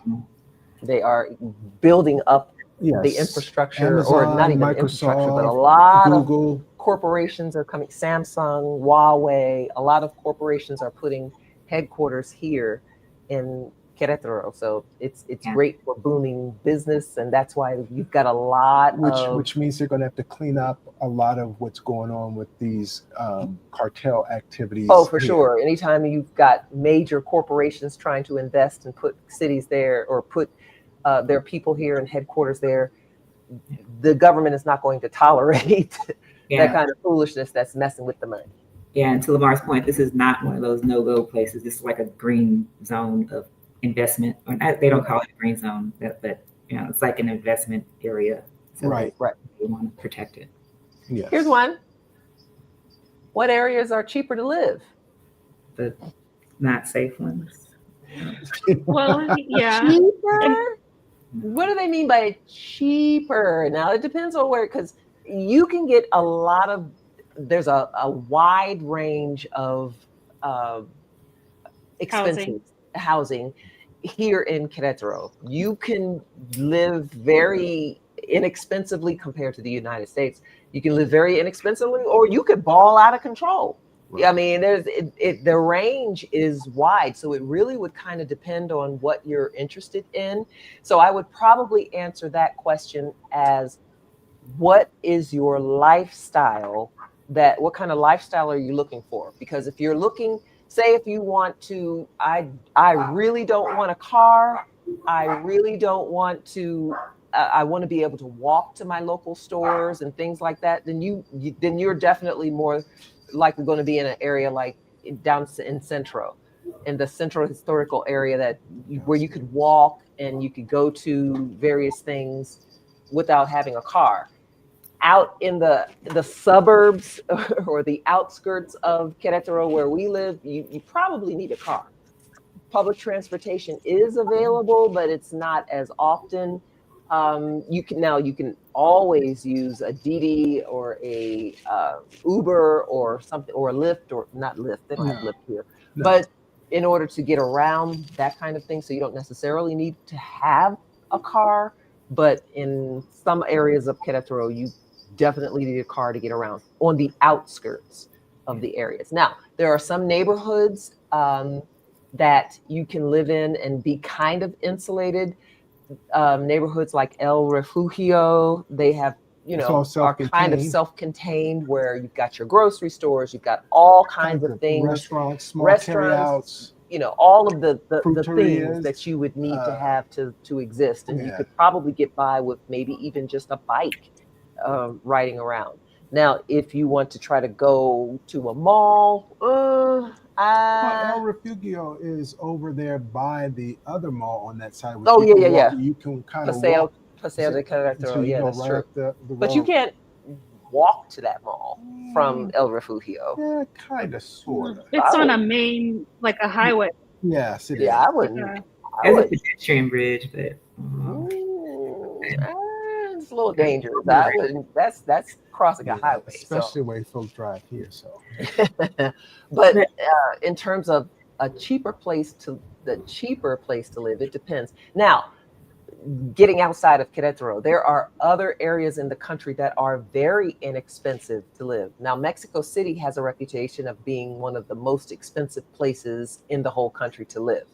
And just as a anecdote, our oldest daughter has a 2-bedroom apartment, 2-bedroom, 1-bath apartment that she rents for what equates to $550 USD. And we're being told she was told that she's paying too much. So take that and do with that what you will. In terms of cheaper. The thing when it comes to looking for places to live is how you're looking for them. There's several ways you can do that. You can walk around neighborhoods and check them out and look at signs and call the signs.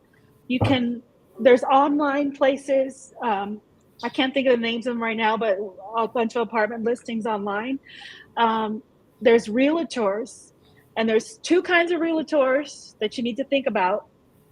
One is expat heavy. They deal with expats, so you pay for that.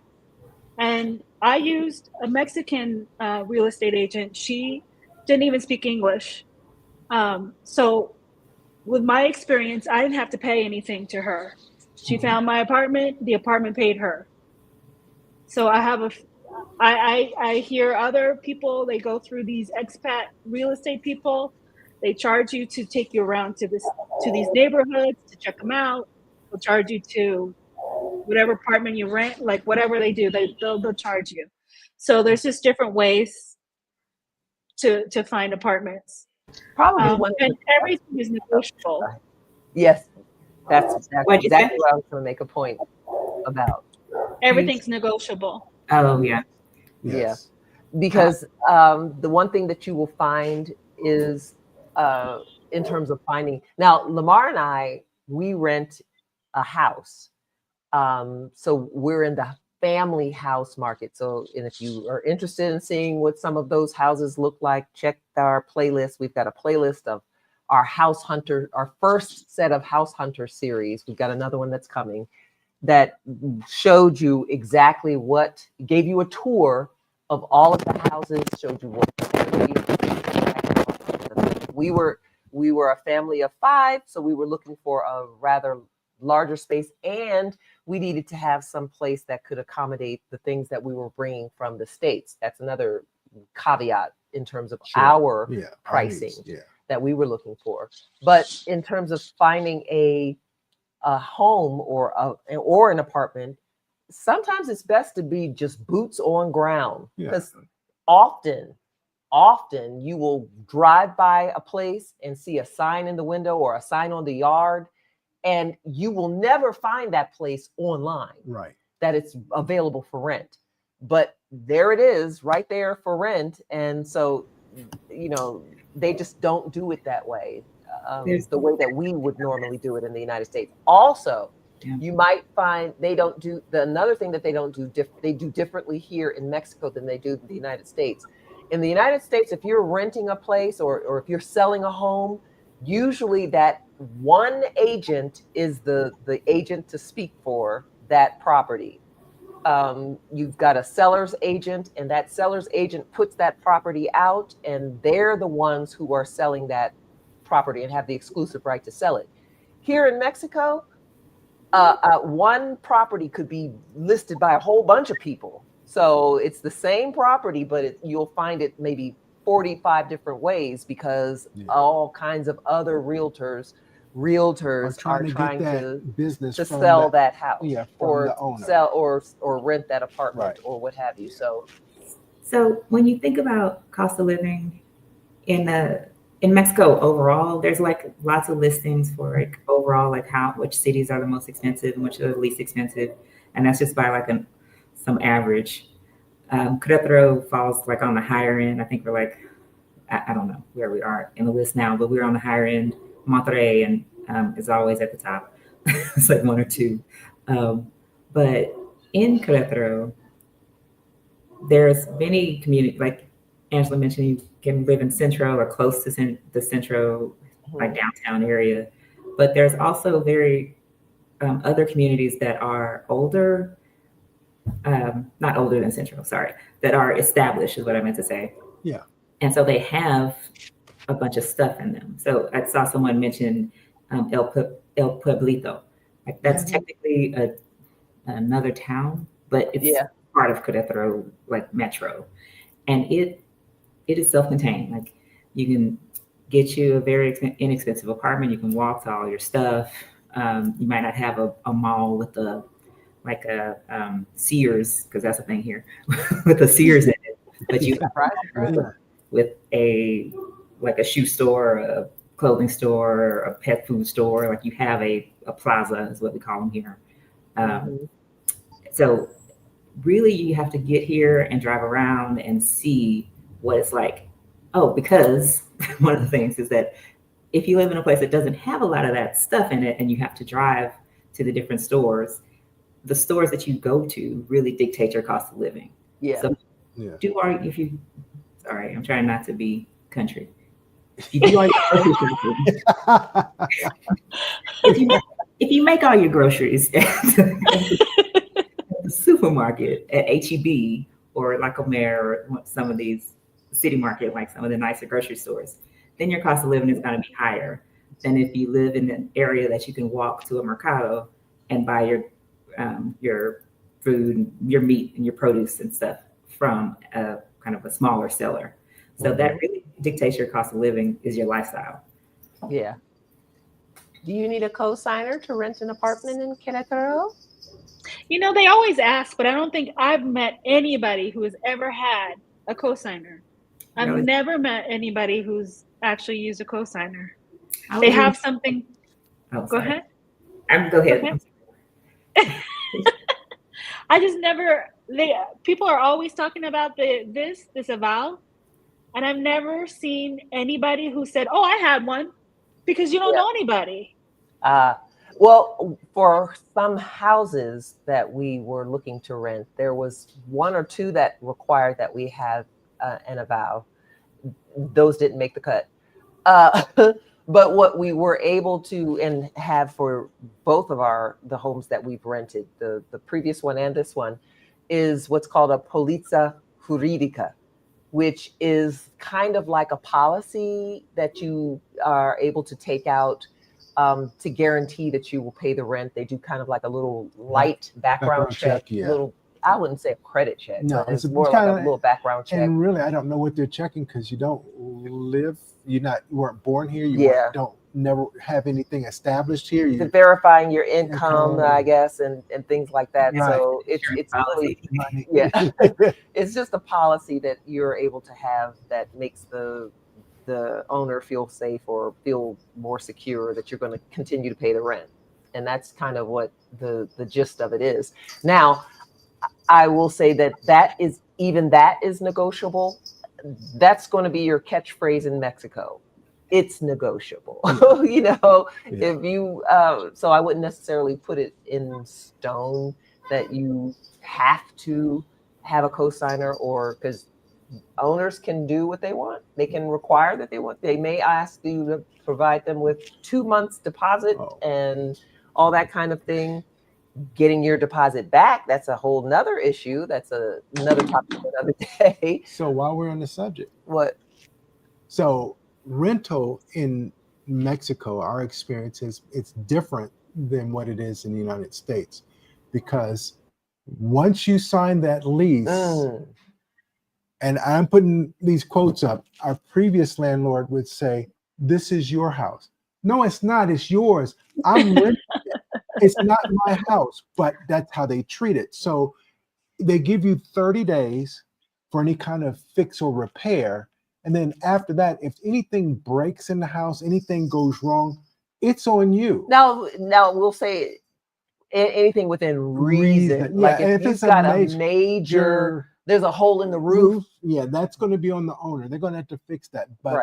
But any kind of plumbing things, structural things, that's electrical the owner. thing. If there's an electrical issue or small electrical issue, you're going to have to get it fixed. Sometimes a little bit of the plumbing issues, you might have to be responsible to go on and fix that yourself, that type of thing. Yeah, so. I mean, I'm fairly handy. I came here with all my tools. So I fix stuff around here to make things work correctly in some instances. But they do treat things differently here with regard to rentals. So you have to be aware of the fact that once you're in it, if it's small repairs and things, you're going to have to take care of it yourself or hire someone to come fix it for you. Yeah. All right. For the panel, any suggestions to someone desiring to scout the Guanajuato area? And how did you guys do your scouting? Now don't do it like we did. Yeah, no. Don't do as we did. I mean, but honestly, it worked out beautifully, and our situation is perfect and worked out lovely. We came to Querétaro sight unseen, fell in love with it because we had done extensive research. Would I recommend that for everybody? Probably not, but that is something that we did. Right. Now, on others, I would recommend to do some extensive research on the place, to talk to local expats, talk to people who have boots on ground there, get a feel for Right. the communities, Facebook communities, get a feel for any other WhatsApp communities or whatever. Try to get into understanding what the community is about. Doing a lot of watching, finding YouTube videos about persons who actually live there. That's probably what I would recommend. And I would also recommend, in terms of scouting your place, personally, if you need to do at least 2 weeks, because a week can No. still give you the honeymoon Vacation. kind of vacation feel. Right. It doesn't give you the true nitty gritty. And I wouldn't definitely not stay in a hotel, because that won't give you the real deal holy feel. It just will kind of give you the touristy kind of thing. Finding maybe a Airbnb in a neighborhood that you could actually stay in to get a feel for what the grocery stores are like, what the neighborhoods are like. Some neighborhoods are noisier than others. Yes. El Refugio is for young folk, because when we were there in the Airbnb, it was called the chill house, but you couldn't chill because the kids that drove up next door had the loud exhaust pipes and would rev them up at like 2-3 o'clock in the Have morning. their parties going. Yeah. And then we'd have to close the window because the exhaust was coming in there, and it's like ridiculous.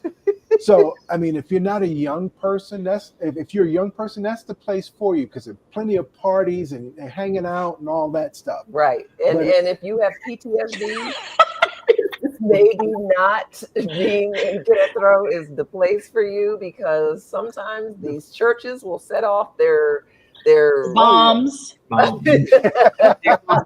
Yeah. Fireworks, technically. It's little, like these fireworks that they have that sound like explosions that are very loud. I had to go on mute a couple of times because Yes, because I think that they're trying to wake up the saint that they're stop celebrating. Stop I don't know. And they try all day, all night, all hours. They figure it out. 5-6 o'clock in the morning. I mean, we're talking concussion type Boom, fireworks. boom, We have a church that's right behind them, and they lob them right down here in the court here, and it's just very loud. Yeah. Very loud. So you might have that. You might have music playing. Parties go until 4 or 5 o'clock in the morning. And they enjoy their party. They enjoy. They do enjoy party. the party. So anyway, staying for just a weekend, or just staying for a quick little pop in, pop out visit is not going to give you a true feel for any location. That's irrespective of Mexico. That's just any place. That would be my general. A 30-day trip here is pretty good. Pretty good. Yeah. And September is a good time to come. Yeah. I would also suggest, Gina, once you figure out neighborhoods that you think you might be compatible with, like Angela said, stay in an Airbnb for a week in each of those neighborhoods and kind of figure out where you'd actually want to be. Mm-hmm. What are the other things? I'm trying to think of all the other things that I did before, like finding this place, because I use Google Maps like crazy, because you can come in and you could see the picture, you could see the streets, so you have an idea of what this neighborhood looks like. Google Earth is good for that too. Google Earth, and actually walk the neighborhood and look. It gives you the look around and all that kind of stuff. That's really good too. Yeah, because there's some areas that have cobblestones that might not be compatible for what you need. It might, maybe you can't walk on cobblestones. Right, exactly. Or maybe you're near too many intersections, too many big streets. And that's another thing, traffic. We have a lot of traffic here. Yeah. So if you were thinking this is a small town, it's not. Yeah. I would say too, like, look up the major holidays. Like if you're coming to Mexico, just go like major holidays in Mexico. September is quite a few holidays. That's the beginning of Fiestas Patrias. So you're going to hear a lot of So what you see in Guanajuato during that time is going to be like a very festive time. So Yeah. lots of fireworks, lots of beautifulness, but lots of fireworks, lots of parties, lots of things. Yeah. What I think what Aisha recommends is really good, because what we did was we stayed a month in one location, and all I knew is that I didn't want to be there. Wow. So, Yeah. We tried on different locations around Querétaro. We stayed at the No Chill House, as Lamar said. Yeah. We stayed there, and then we were at another place, and then we stayed in another. So we stayed around just to kind of get a feel for what we liked. But also, you need to know what you like, what your preferences are. Now, I knew Lamar is not an in Centro guy. He is not going to, that's not going to cut it, not going to do it. So we were definitely going to need to be in one of the surrounding neighborhoods in kind of like the suburbial area of Querétaro. But yeah. So could you tell us where are the best schools in Querétaro? We have a video coming out about that. And are there any schools that are bilingual? Yes. Yeah. There are schools that are bilingual. 3 off the top of my dome. One right down the street here is International School of Querétaro, ISQ. That's located kind of in Juriquilla. And then the John F. Kennedy School, which is located in Jurica, that is a bilingual school. There's another school, the Sundown. Oh, what is it? Sun Valley. Sun Valley is stop.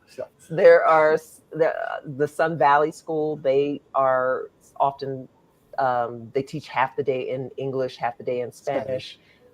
So for children, there are a lot of options for school that are available here in Querétaro, and the schools are pretty good. Yes, they are.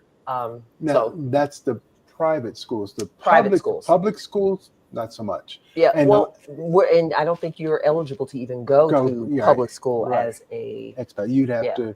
So private school. Yeah, all these are private schools. Yeah. Okay. Here's another question. Oh, well, this was a question that's kind of for that earlier. Do you find that some consulates are easier than others to get approved for temporary residency? It all depends on their rules. They change it up. You know, the requirements, the paperwork. Like Danielle and Aisha said, I mean, you go in there. Well, not for Aisha because you had a different process, but I mean, you go in there and they could ask for. And then it would also depend on who you got, because sometimes you could have the same consulate, same requirements, but some person who has had a crappy day and decides to be a real stickler to every piece of documentation that you have and all that kind of stuff. So some consulates have a different financial requirement, I will say that. But the easier part, it really depends on your situation and the paperwork that you bring. Right. So check out our video so that you can see what they might require. And also go on Facebook groups into the search area, and put in temporary residency, like whatever it is that you're looking for, because people have their experiences and they've had experiences for years. So you can just check out what people are saying.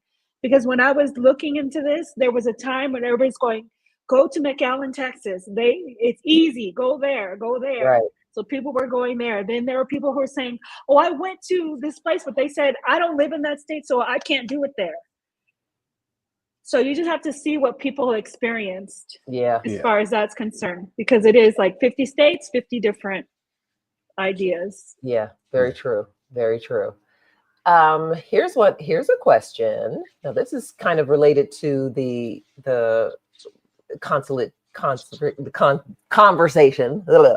If your spouse is of retirement age and can qualify for permanent residency, does that extend to the spouse, or do they have to do the temporary?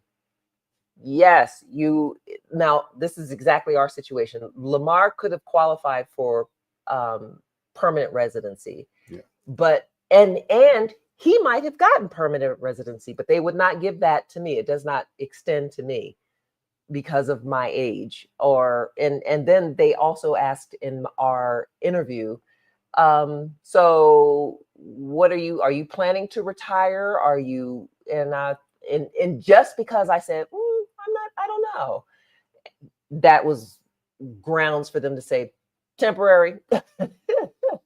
And Lamar kind of had that same conversation in terms of, are you full scale? Are you full scale 100% retiring? No, temporary. Right. So it really depends on who you are speaking to at the consulate.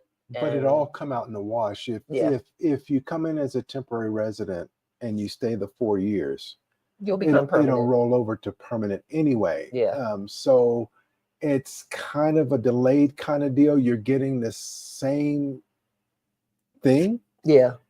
And actually kind of it's better. I mean, you don't, for permanent residency or for temporary residency, if you remember our earlier sheet, our earlier information, the temporary residency is cheaper than permanent residency. If you remember, permanent residency, you have to be able to show that you have $7,300 worth of income versus temporary residency is $4,394. That is as of today. So just keep that in mind. I want to add one more thing. When it comes to dealing with Mexico and paperwork, your name has to be the same every single place your name appears. Oh my God. You can't have an initial. Look at this.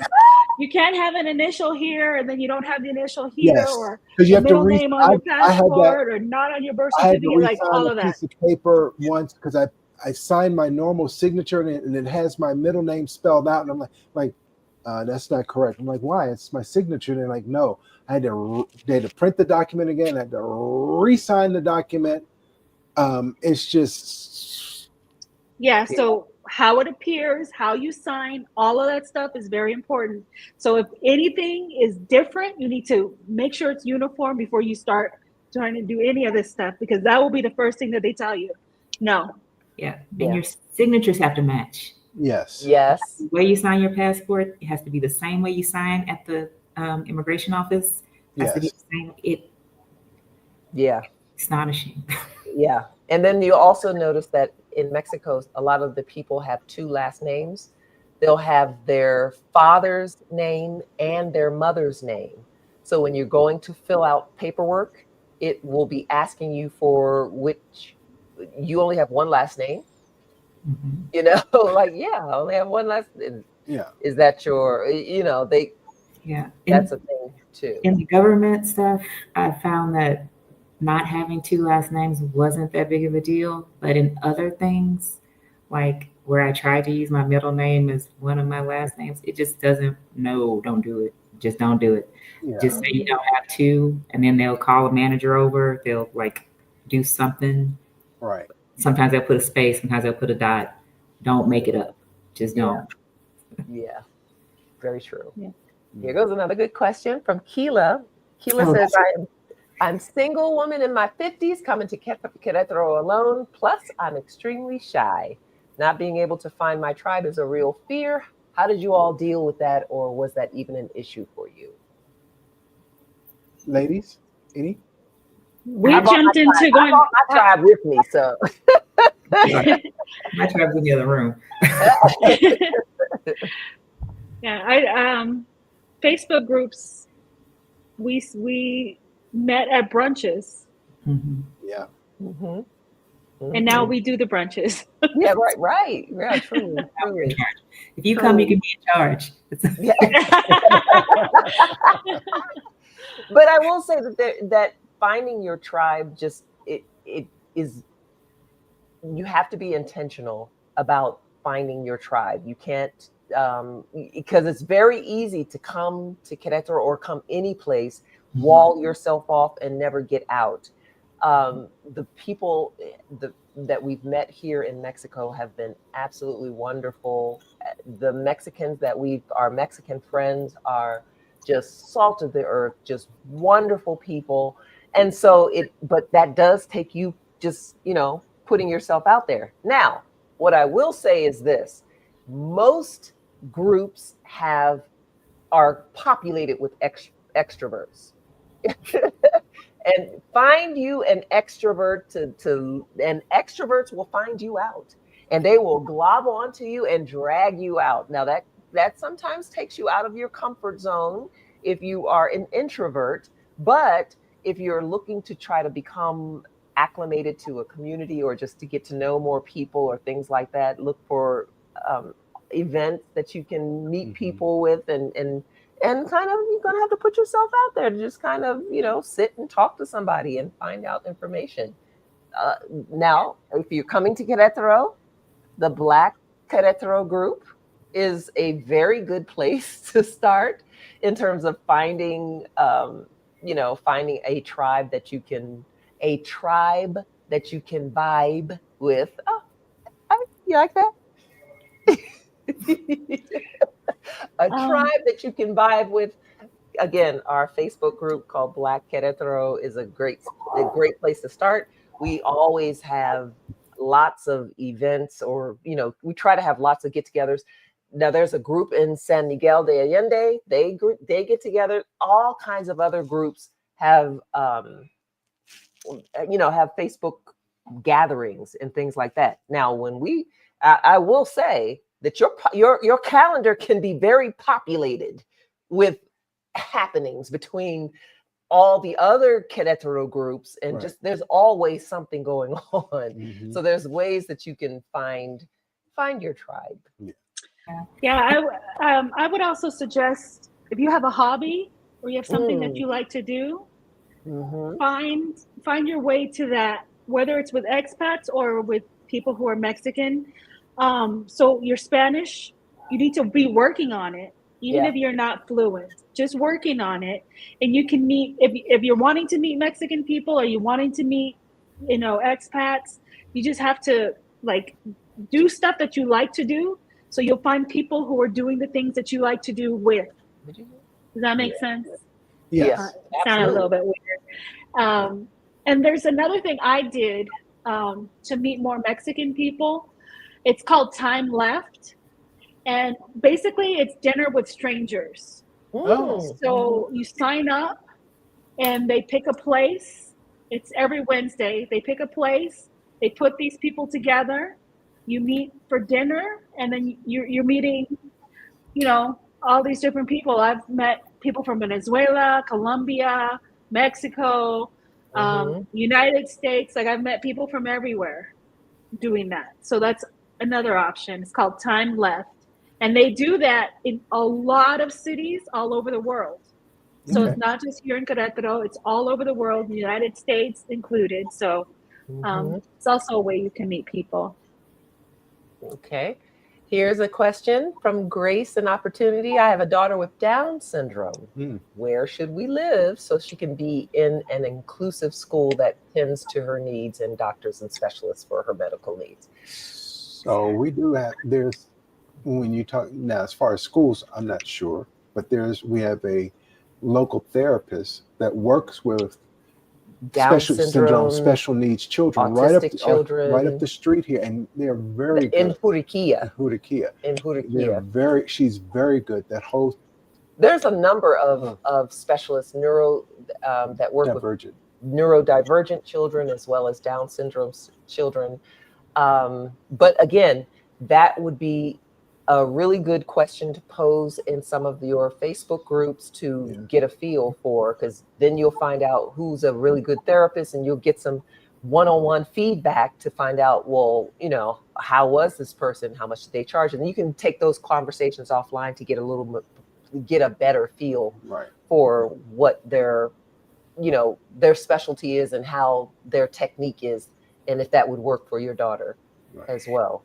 Yeah, but maybe not specifically for your daughter, but for those who have if you have questions about if you can find your specialist, your kind of specialist here, there's an app called Dr. Alia, like Dr. ALIA.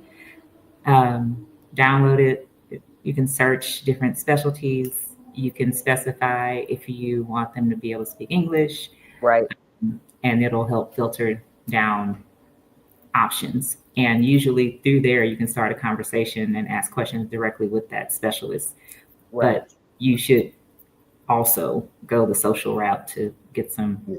The Doctoralia app has Yes. that as a symbol. So if you see something that looks similar to that, that's the app. And before my phone starts to act a fool. But yeah, there are some really good doctors. That was another question that was brought up in one of the other earlier questions that we've got a lot of questions, but that was one of the questions that was asked about finding primary care doctors and persons of that ilk to be able to do what you do. Hey, here's the question. The question was related to this one. Is healthcare affordable in Mexico? I have a coworker that tells me all the time that it's dangerous, but I wonder how accurate that is since he's never been there. Okay. No. At least. In a lot of ways, they're more advanced than the United States with Yes. some of their equipment and the things that they use. This is not like the doctor in the backwoods. And actually, I was going to say come into your house, but you can get a house call. I don't know if you guys have that where you live. Oh, but but there's doctors who will come to your house if you're too sick to go wherever. You can go to a pharmacy, and there's doctors in pharmacies, and pharmacies are everywhere. And someone's asking if they should download the WhatsApp app. Yes. WhatsApp is what's used here for 99% of everything. Doctors that you visit will give you their personal WhatsApp phone number. So if you have a problem, you have a question, you're able to reach your doctors all the time. I think that the healthcare here is way better. And I worked at a hospital in Los Angeles, and no doctor will give you their phone number ever. Yeah, true. Never. Yeah. Yeah, no. The facilities here, for Ben's ear surgery, it was a brand new hospital. We sat in his room while we waited for him in surgery. It was a state-of-the-art room. Surgery, the surgeon. So this is how, what I gauge this on is that doctors here have to not only be trained as a general practitioner, but then they also pick a specialty. So they do general physician work, but they also may deal in ear, nose, and throat or cardiovascular or whatever. But they also practice general. So that could be your physician that you go for general checkups. But they also have a specialty. They're highly trained, and they start off not as a pre-med or anything. They start off actually as an apprentice and they start off doing medical work. Right. So in the United States, where you would complete your schooling and then then move into your residency phase, here in Mexico, they have your residency phase right alongside your schooling, so that you're learning right as you go. Right. And learning how to take care of patients right from day one. House quality. And here too, you find out how much stuff costs before it happens. Yeah. Oh. Which is like magic. I don't know, but it's like just ask the question on WhatsApp. How much is this going to cost? And they'll tell you.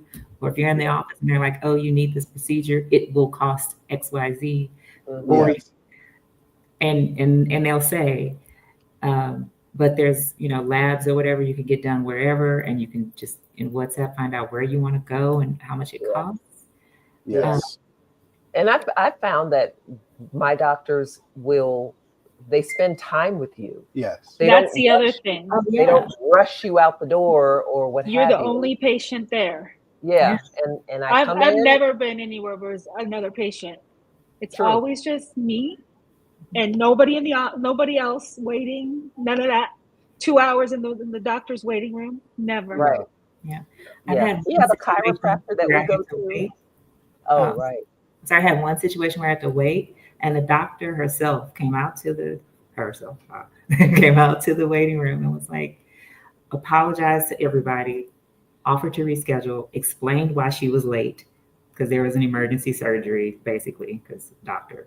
And I was just like, I appreciate you so much. Right. And it's very hard to get an appointment with you. She's like, don't worry. When can you come? I will make it happen. I was like, okay. Yeah. Yeah. And I've had my dentist who was like, hey, I got an opening. You want to come? You know, my appointment wasn't until Saturday, but he was like, hey, you want to come on now? I was like, oh, okay. They send you a WhatsApp message. You want to come now? We got an opening. Okay, cool. Come let's on. go. Yeah. And another thing is that the U.S. healthcare system is dictated a lot by payers. So the insurance company dictates a lot of like what procedures will be covered, how long the doctor can spend with you, like all kinds of stuff like that. That just doesn't exist here. So if you, so care is largely out of pocket unless you are a citizen or you pay into the social care option. Yes. So your doctor can do whatever tests your doctor needs to do as long as you are okay with it. So it's in between. It's like like people complain about, oh, it should just be between me and my doctor. That's what it is here, between you and your doctor. Yes. Yeah, and I appreciate that because she or the doctors that I have had have always sat and just let me just ask questions and were just very patient, took their time, answered any of my questions. If you have any other questions, here's my phone number. You can WhatsApp me. After Ben's surgery, the doctor email or sent us a WhatsApp. How's he doing? Is he okay? Have any questions? Just the follow-up was just been like, and it wasn't an assistant. It was the doctor. Right. It wasn't an assistant. It was the doctor. I'm spoiled. I can't go back. I can't go back to healthcare in the United States. So the quality of the healthcare is great. It's great. So no worries. Yeah. And I haven't had firsthand experience with this, but just in my neighborhood chat, if someone needs like some kind of physical therapy or like a in-home sort of treatment, they do that here too. Like, and getting a home aid is actually quite affordable. Home care aids are quite affordable here. Somebody was asking about a senior parent that they were trying to bring, and they were asking about that. Somebody was asking about that in the chat, and yeah, you can have somebody come to you every day or live with you or whatever it is, and everything is affordable. If you have to pay out of pocket, it's affordable. Yeah. Now they have now in terms of insurance, because that was another question I saw too. Can I use my American insurance here? No. But you can get insurance coverage here if you want to have private insurance coverage. And 9 times out of 10, the private insurance coverage is still way cheaper than the United States. Yeah. That's first and foremost. But then also, you can pay into the national healthcare system, the IMSS system. Now that's based off of your age. Now it's kind of like I don't even want to call. I don't want to call it Medicare because it's not that. It's literally health insurance coverage, but it's based off your age. So as you go up in age, the price is higher. Lamar and I just recently priced what our coverage would be for our age group. Right. For the two of us, for 1 year, it's $1,000, and that's covering everything. Meaning, the catastrophic type things, your diagnostic tests, your wellness, just the whole kit and caboodle is $1,000 for the two of us. But I will say with the IMSS, they have a waiting period. So you can't know that you have cancer, for instance, and sign up and then get treatment. You have like a 2-year waiting period. Right. Before that would kick in. But, for anything. If you're healthy right now, I would say go on and if you want to, go ahead and sign up for the IMSS program, and then that way, hopefully, prayerfully, cross fingers, that if anything needed to come of that, then you would have some something. coverage. Yeah. And somebody asked real quick that is IMSS all over Mexico, and yes, it is. Private health insurance is not. So if you were to get private health insurance, you have to be very careful.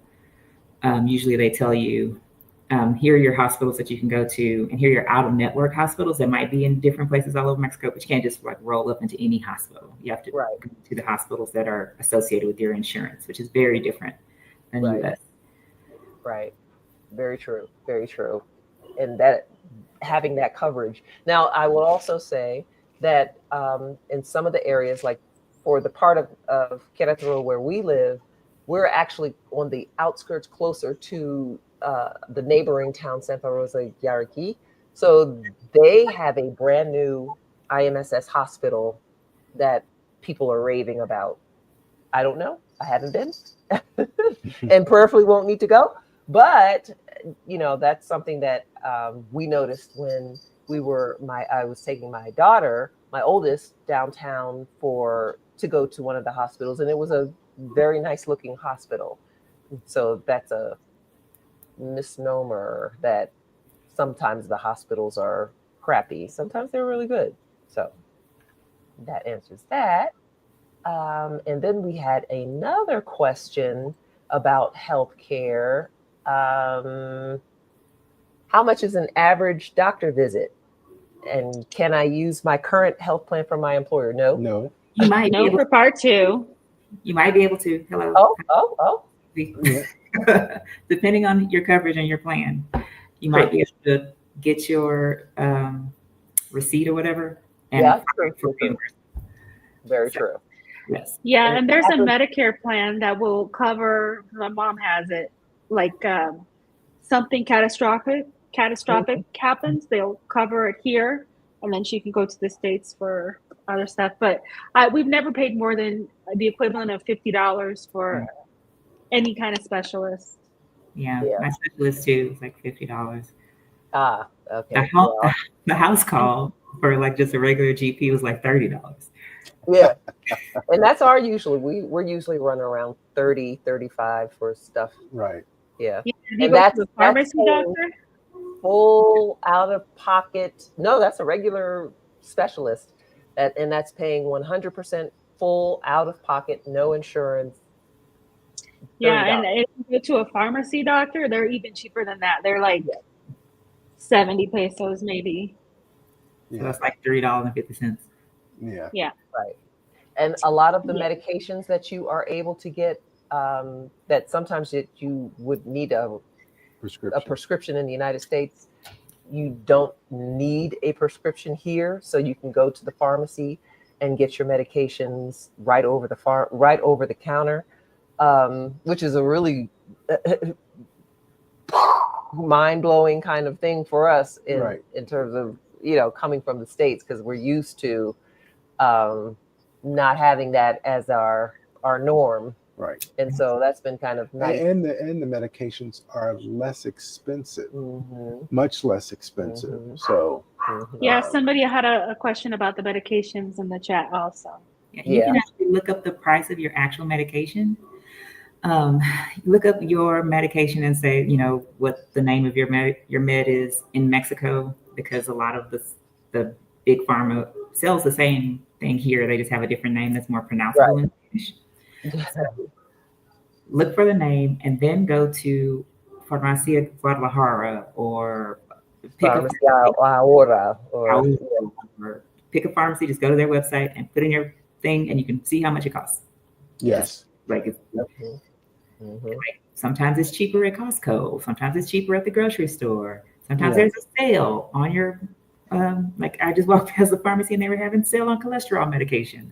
I don't know. It's great. Here's a question. Well, barbers, yes. I mean, and I told Angie this, when I was in the States, black barbers that I went to said, if you're a barber worth your salt, you can cut white hair you can cut black people's hair. And cutting a fade is similar, just the hair texture is different. So, I mean, the barber I was taking Ben to, she did a fantastic job. Yeah. There are several other barbers that are around, and it was only But you don't have no heads. no, I don't have no. But going to a barber here will cost you probably. She was charging between 75 to 100 pesos for a full haircut, where she would give a fade, trim hair around the face and stuff like that. Whereas in the States, my barber was only charging $10. But most barbers in the States were charging anywhere between $25 and $30 in most cases, and then wanted a tip. Wow. But here you get a quality haircut for around 100 pesos. Okay, so that's barber shops. Yes. Hair salons is different because our black hair, women's hair is different. And I can't necessarily, now I'm team natural, so I haven't been to a hair salon in, I can't even remember the last time. Our wedding? I can't even remember the last time I went to a hair salon. So I can't necessarily speak to that, but but if you are a hairstylist, come to Mexico. You will clean up. You will make a pretty penny. There's traveling hairstylists that come around. They come through a couple times a year. But so there's a couple people who do braids in Querétaro.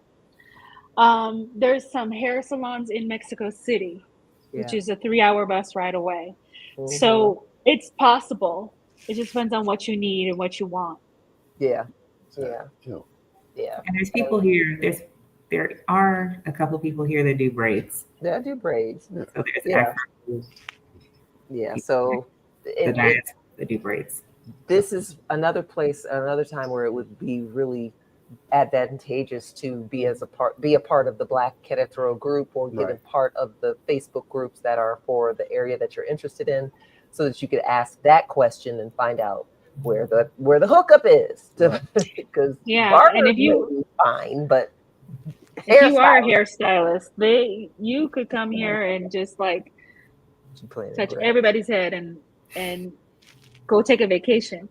Yep, for real. Yeah, you could do very well here. Let's see. Oh, here is a very interesting question. What do you regret about moving to Mexico? Is there anything that you would have done differently? Right. Well, I don't have any regrets moving to Mexico. No. Anything that I would have done differently? No. I mean, when Aisha was talking about earlier about hobbies, I mean, last live we talked a little bit about my hobby, building and racing RC cars. This is the best thing that's ever happened to me, outside of marrying you. It was. I'm having a ball. And brown nosing. Y'all see that? And keep him. Just keep him. Community. The guys that I race with, all are Mexicans. All speak Spanish, but they also are helping me with my Spanish. Some of them speak English, and they've been fantastic. So I don't have any regrets. About. And would I've done anything differently? I think that at first I wasn't too cool about the drive. To drive here? But the drive was non-eventful. We had a good time. We had no issues. The border crossing was 5 minutes, literally. And we had a van packed inside and a rooftop carrier. And people talk about stopping at the border, snatching stuff out the back and searching through. We had none of that. Dude looked in there, saw the dog, and was like, have a nice day. Now, I have something that I wish I would have done differently. I wish I would have been fluent Yeah, in Spanish I would before I came. That would have been cool. Yeah. Yeah. That would be if and I'm working on my fluency now. I'm working on my Spanish each and every day. I'm still, and I've gotten to the place where I need to now take it up to the next level or whatever, which I am actually. Well, that it helps that she's watching telenovela and watching Santa Diabla. My guilty pleasure, my latest guilty pleasure is one of some person told us that you should use a telenovela or some sort of Mexican show to kind of learn Spanish a little faster. So I have been watching this telenovela that's terrible. The acting terrible, but it is so good. It is absolutely terrible, but it is so good. It's addictive, but it has been helping train my ear to be able to hear Spanish spoken Because they speak fast. so fast. They speak very fast. But even today, we had to go. We're leaving to go out of town tomorrow to Hidalgo State, and we rented a car. And I was surprised that I was able to really understand pretty much everything that she was saying to me. And I had to give myself a little pat on the back there, even though I'm not where I want to be. This time next year, y'all not going to be able to tell me nothing. But that is something that I wish I would have done differently. If I came here knowing speaking Spanish, then I think it would have helped us ease in a lot faster, or me feel much more comfortable being able to get around. The communication thing is very key with all of this, because living is living. Paying bills is paying bills. Going grocery shopping is going grocery shopping. I mean, it's no different than the United States in that way. Maybe some procedural things, how you do it, but it's the language that really, really would just level everything out for me. Yeah. That's what I'm driving for too, is to become fluent in Spanish. Yeah.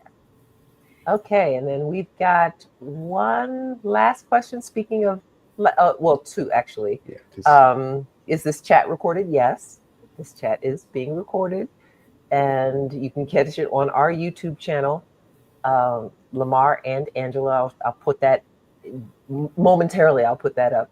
But also, lastly, is there a community language exchange in the city where people have timed combos, half in English, half in Spanish? There's a lot of conversation groups. I'm part of a couple.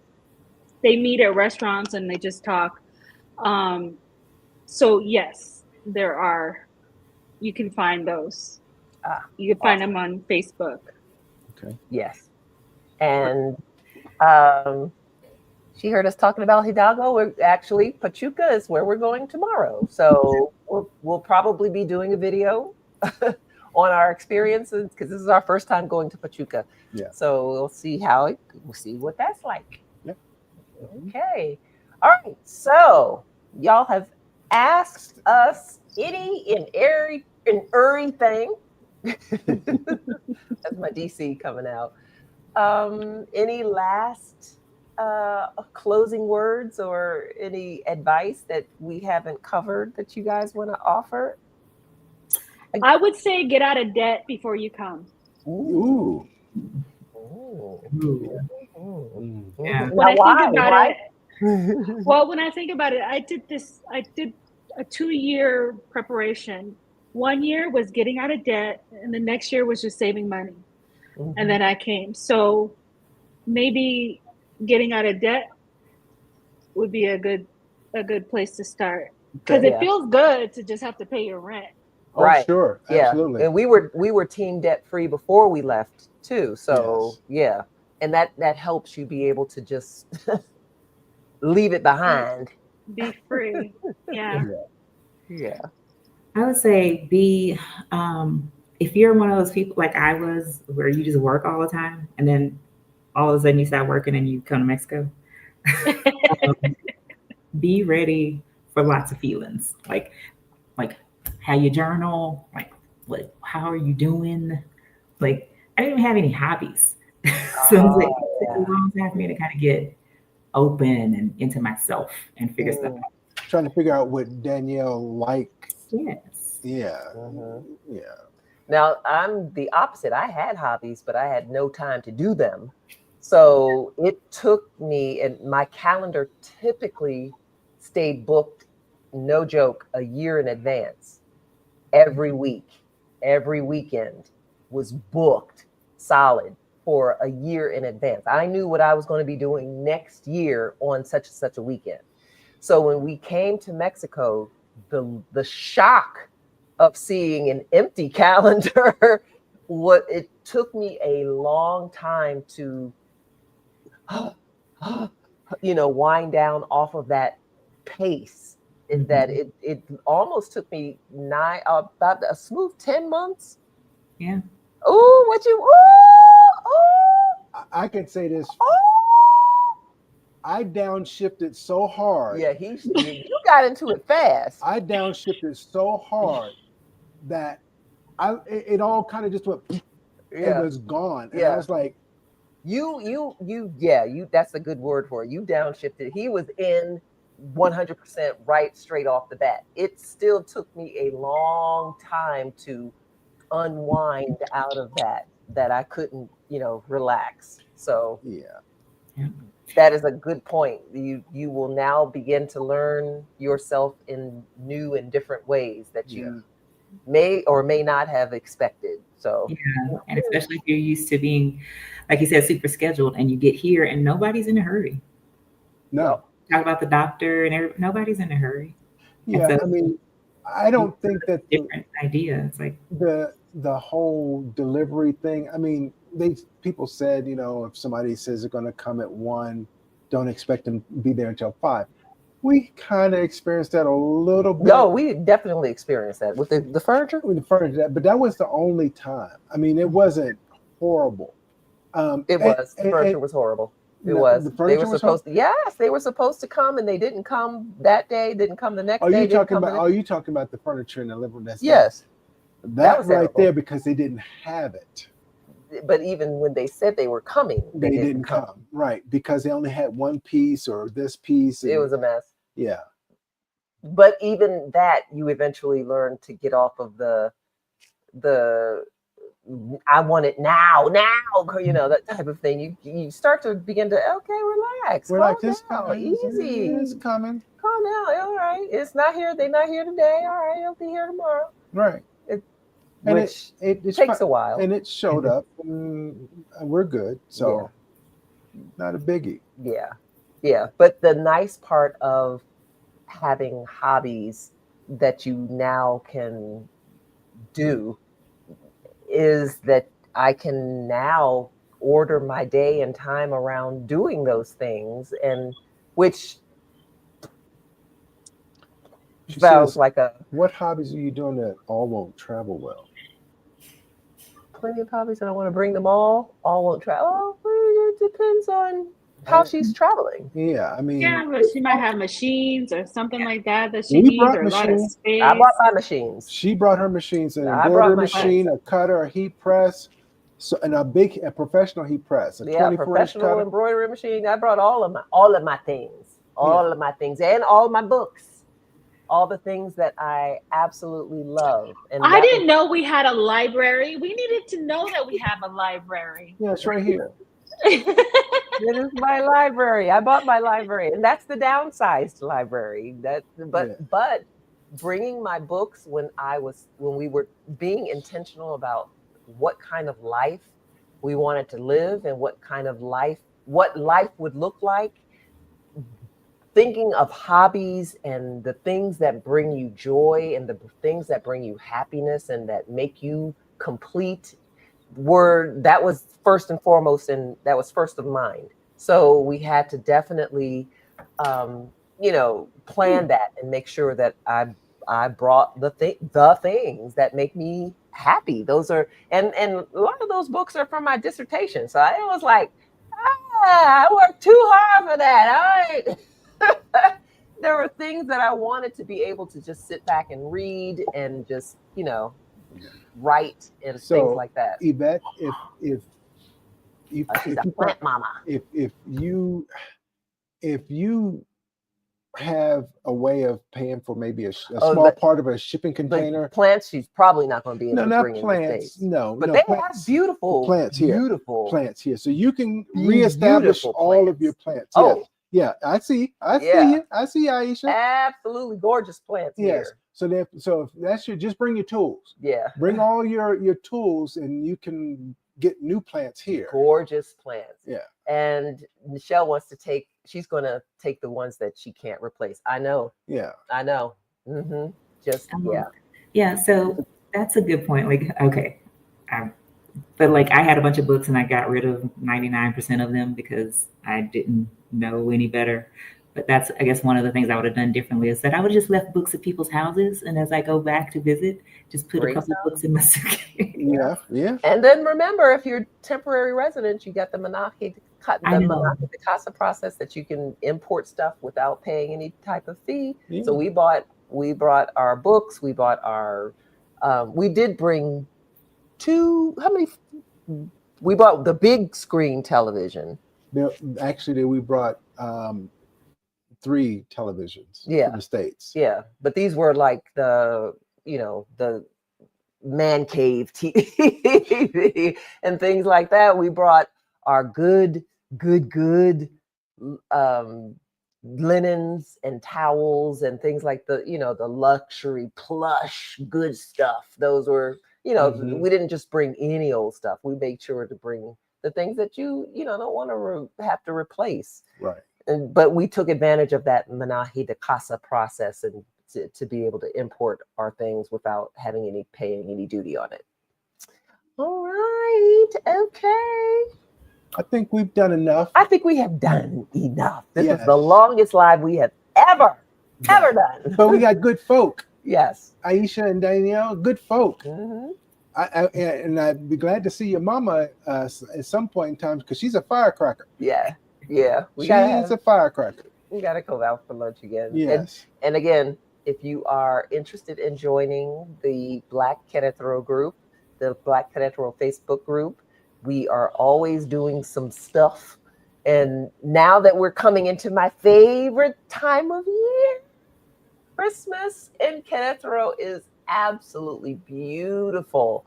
It is absolutely beautiful. And I dare say Mexicans know how to do it for Christmas because they begin celebrating. I mean, our neighbor has already put his Christmas truck up there, up the street. Yeah, he's already got his whole house decorated, and the stores are already decorated. They were decorated a couple weeks ago, and they will be decorated until after the first of the year. So, I love it. Yeah.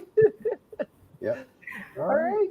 All right, guys. Well, thank you, ladies. We greatly appreciate your coming to visit. Indeed. Yes, thank you. All right, guys. So if you have any other questions, don't feel free to hit us up on the Black Querétaro group, or the link is in our bio in the Facebook group, as well as our Facebook page, as well as our YouTube page. This will be rebroadcast again for those who are, if you're catching this from the future. Right. Thank you for watching. If you stay to the end, thank you. Thank you. Make sure you give us a like if you were able to stay to the end. Make sure you give us a thumbs up. And we will say good night because we got to put puppies to bed. Bye. Bye. Bye, guys. All right.